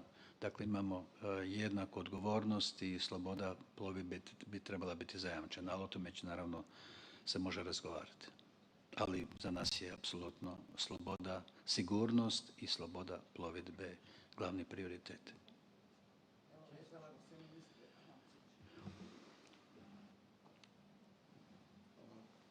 Evo, vezala bi se na Tihomira, pa bi dodala da u nacrtu deklaracije piše da su se sve zemlje članice, a to je usvojeno na razini veleposlanika, znači to je formalnost zapravo na kraju ovog foruma, da su sve zemlje članice se usuglasile da A, Iran ne smije imati nuklearno oružanje i B, slobodnu plovidbu hormuškim tjesnacem. Što bi to značilo na razini cijelog saveza? Kako bi to vidite? Pa vidim kao jedan napredak i upravo ovaj današnji summit, ovogodišnji summit pridonosi jedinstvu, jačanju jedinstva, transatlantske suradnje i ono što je, kada govorimo o obrani i sigurnosti, Europe i Sjedinjenih Američke Država, niti Sjedinjene Američke Države mogu bez Europu, niti je Europa bez Sjedinjenih Američke Država, ali vi ste vidjeli u zadnjih mjeseci, počev od one subote 28. veljače, što se sve događalo i koliko smo bili zabrinuti upravo i zbog hormuškog tjesnaca koji je bio zatvoren i koliko su građani, koliko je Hrvatska, naravno isto kao i sve druge države, koliko je vlada bila angažirana u smanjivanju, u pridonošenju, smanjivanju utjecaja, negativnih implikacija na ono što se događalo, dakle, zbog hormuškog tjesnaca, a to je visoka cijena energetske derivate, energenata općenito. Tako da i ovo što se događalo u međuvremenu i višeputno sastajanje i Sjedinjenih Američkih Država i Irana za pregovarački stol, što smo mi od početka pozdravili. Evo i pozdravili smo i što se to dogodilo u Pakistanu. Pakistan je bio medijator, to je zemlja upravo gdje ću ja biti sutra prvi europski ministar koji će posjetiti tu zemlju koja je doista važna i koja opet nudi i dalje svoje usluge. Svakako da su ove teme apsolutno da će biti na stolu, da će se o njima razgovarati. Ono što je najvažnije je zapravo da nema ratnih djelovanja, da je hormuški tjesnac otvoren i da sad o raznim drugim modalitetima će se nastaviti razgovarati kao što se razgovaralo još od 2015. 16. godine o ugovoru o nuklearnom naoružanju. Tako da sve je to na stolu. I želimo čuti što će drugi isto tako reći. Mislim da to glavni tajnik Mark Rutte dobro koordinira i ono što je najvažnije da imamo afirmativan pristup prema budućnosti našega saveza i cjelokupnom euroatlantskog prostora, ali i međunarodne zajednice, jer mir nema alternativne za mir. A s pogledom isto tako i na Ukrajinu. Sada dolaze u ovim trenucima Ursula von der Leyen, predsjednica Europske komisije i predsjednik Europskog vijeća. Dolaze zajedno na razgovor. Vi imate nekoliko programa koji su kompatibilni, ali opet s jedne strane imamo SAFE u koji Europska unija, odnosno država Europske unije, ulažu novac za proširenje kapaciteta, s druge strane ono što NATO traži, prije svega američki predsjednik, da se to i formalizira. Ako se samo prisjetimo da je prošli tjedan dok je bio u Washingtonu, glavni tajnik Rutte rekao da se Vladimir Putin nikako ne boji preuzetih obveza, nego njihovih izvršavanja. Smatrate li vi i vaši kolega na ovim sastancima da zaista se izvršavaju obveze koje su preuzete u Hagu i s druge strane da je to dobar tempo, odnosno da se to događa na vrijeme? Pa vaše pitanje je apsolutno u redu, jer ono zapravo prati dinamiku svega onoga što se događa u ovoj vrlo izazovnom vremenu s kojima smo, gdje smo suočeni sa velikom krizom na Bliskom istoku i naravno ratom, agresijom Rusije na Ukrajinu, ali o svemu trebamo razgovarati i razgovarat ćemo. Ja mislim da jesmo, da je tu NATO savez apsolutno ispunio svoje obveze i da je tu gospodin glavni tajnik u pravu. Možda još jedno neizbježno pitanje, ministre, to smo pitali i ministra Anušića prije 2-3 sata. Jeste li, s obzirom da na samitu Hrvatska predstavlja predsjednik, odnosno uvijek predstavlja predsjednik Republike, jeste li vaše stavove usuglasili sa uredom njegovim? Pa vidite, kad govorimo o stavovima, sve ono što radi se za predsjednika države, za predsjednika Sabora, za predsjednika vlade, to radi Ministarstvo vanjskih i europskih poslova, to je zajednički servis, to je zajedničko tijelo koje priprema materijale. Vi ste spomenuli da je sve i ova deklaracija dogovorena na razini veleposlanika, prema tome tu nema nekakvih posebnih iznenađenja. Kada govorimo o vanjskoj politici, onda znate da je predsjednik vlade apsolutno vodi vladu i državu u onom smjeru koja je kompatibilna i koja je usuglašena sa glavnim smjerom kojeg vodi Europska unija, koja vodi NATO savez i osobito kada je u pogledu Ukrajina. A predsjednikovi istupi nekad odudaraju od tog smjera, tako da idemo vidjeti što će predsjednik isto tako sutra reći. Nadamo se da neće biti iznenađenja. Znači niste upoznati sa onim što će... Ja ne znam što će predsjednik govoriti. Ja znam što je Ministarstvo vanjskih i europskih poslova radilo. Radimo zajedno s našim saveznicima, s našim partnerima, prije svega sa saveznicima. To je jedna uobičajena diplomatska aktivnost gdje naše stalno predstavništvo u Briselu radi, priprema i čak i predlaže usuglašeno onaj narativ koji je narativ NATO saveza i koji ne bi trebao odskakati. Hoće li predsjednik doći u situaciju da kaže nešto drugo? Ja to ne znam. Dakle, kada dođe na red predsjednika govoriti, onda će on reći, hoće on pročitati ili će ono što mu je pripremljeno u 3 minute ili će reći nešto drugo, ja to ne znam. Ali mi znamo koji je stav nas kao zemlje članice, lojalne članice NATO saveza, dakle i svih onih vrijednosti koje smo preuzeli našim članstvom u NATO savezu. A o drugome ja ne mogu govoriti koji će biti njegov nastup.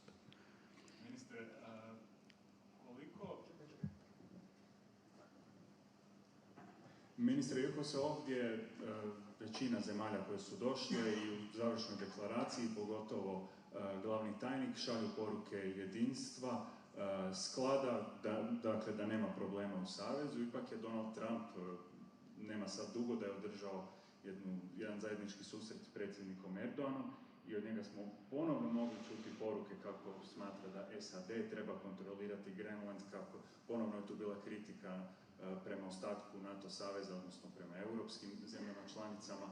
Dakle, koliko vas brine nestabilnost koja stalno dolazi od predsjednika Trumpa bez obzira na sve vrste dogovora? Pa ne brine nas jer smo mi naučili već na jedan način ili stil kako predsjednik Trump to govori. Bilo je to i u ranijim mjesecima i tako dalje. Vidite, i kada ne bi bilo sklada negdje, mi apsolutno trebamo njegovati tendenciju prema stvaranju sklada.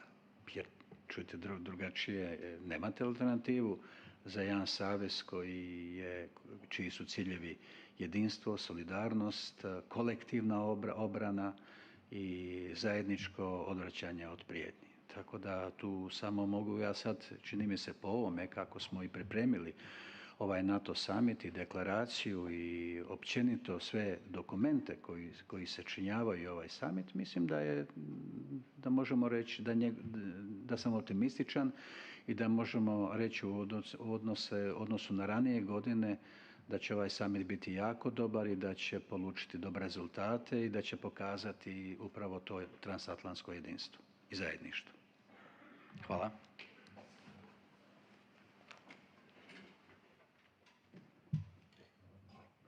Eugenia Ball.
Okay, good evening, both of you.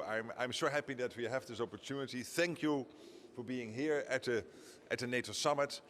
I basically would say that when it comes to NATO and EU cooperation, it couldn't be better.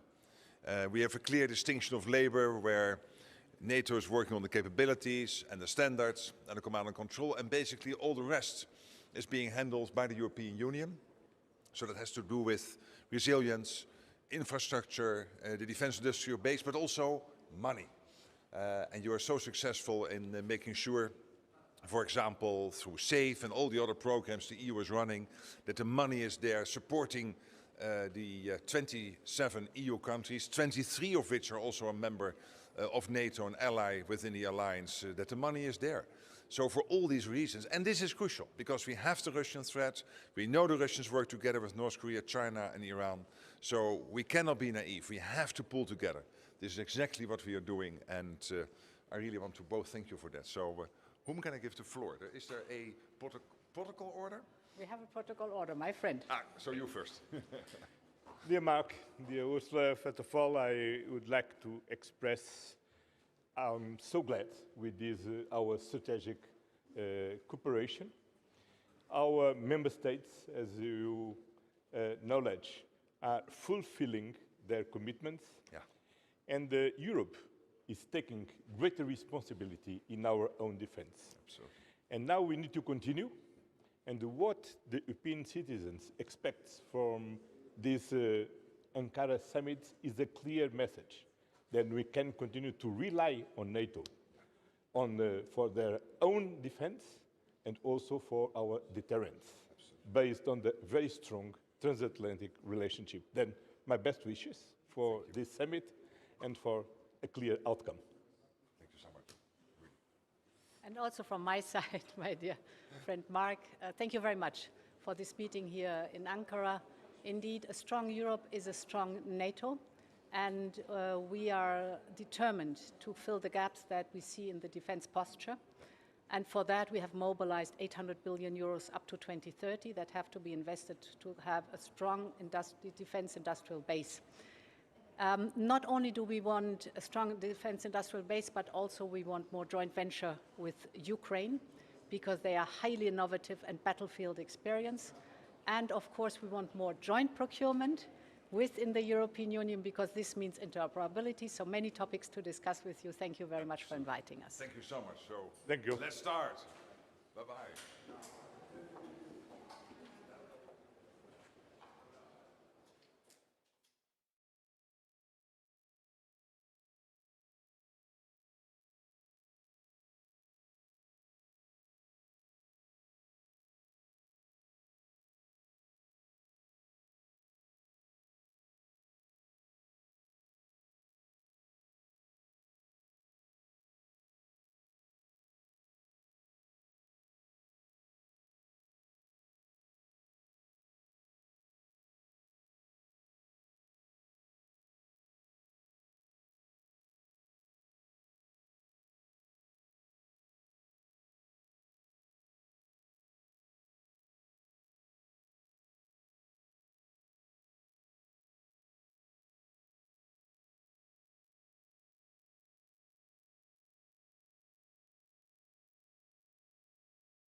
Başbaşı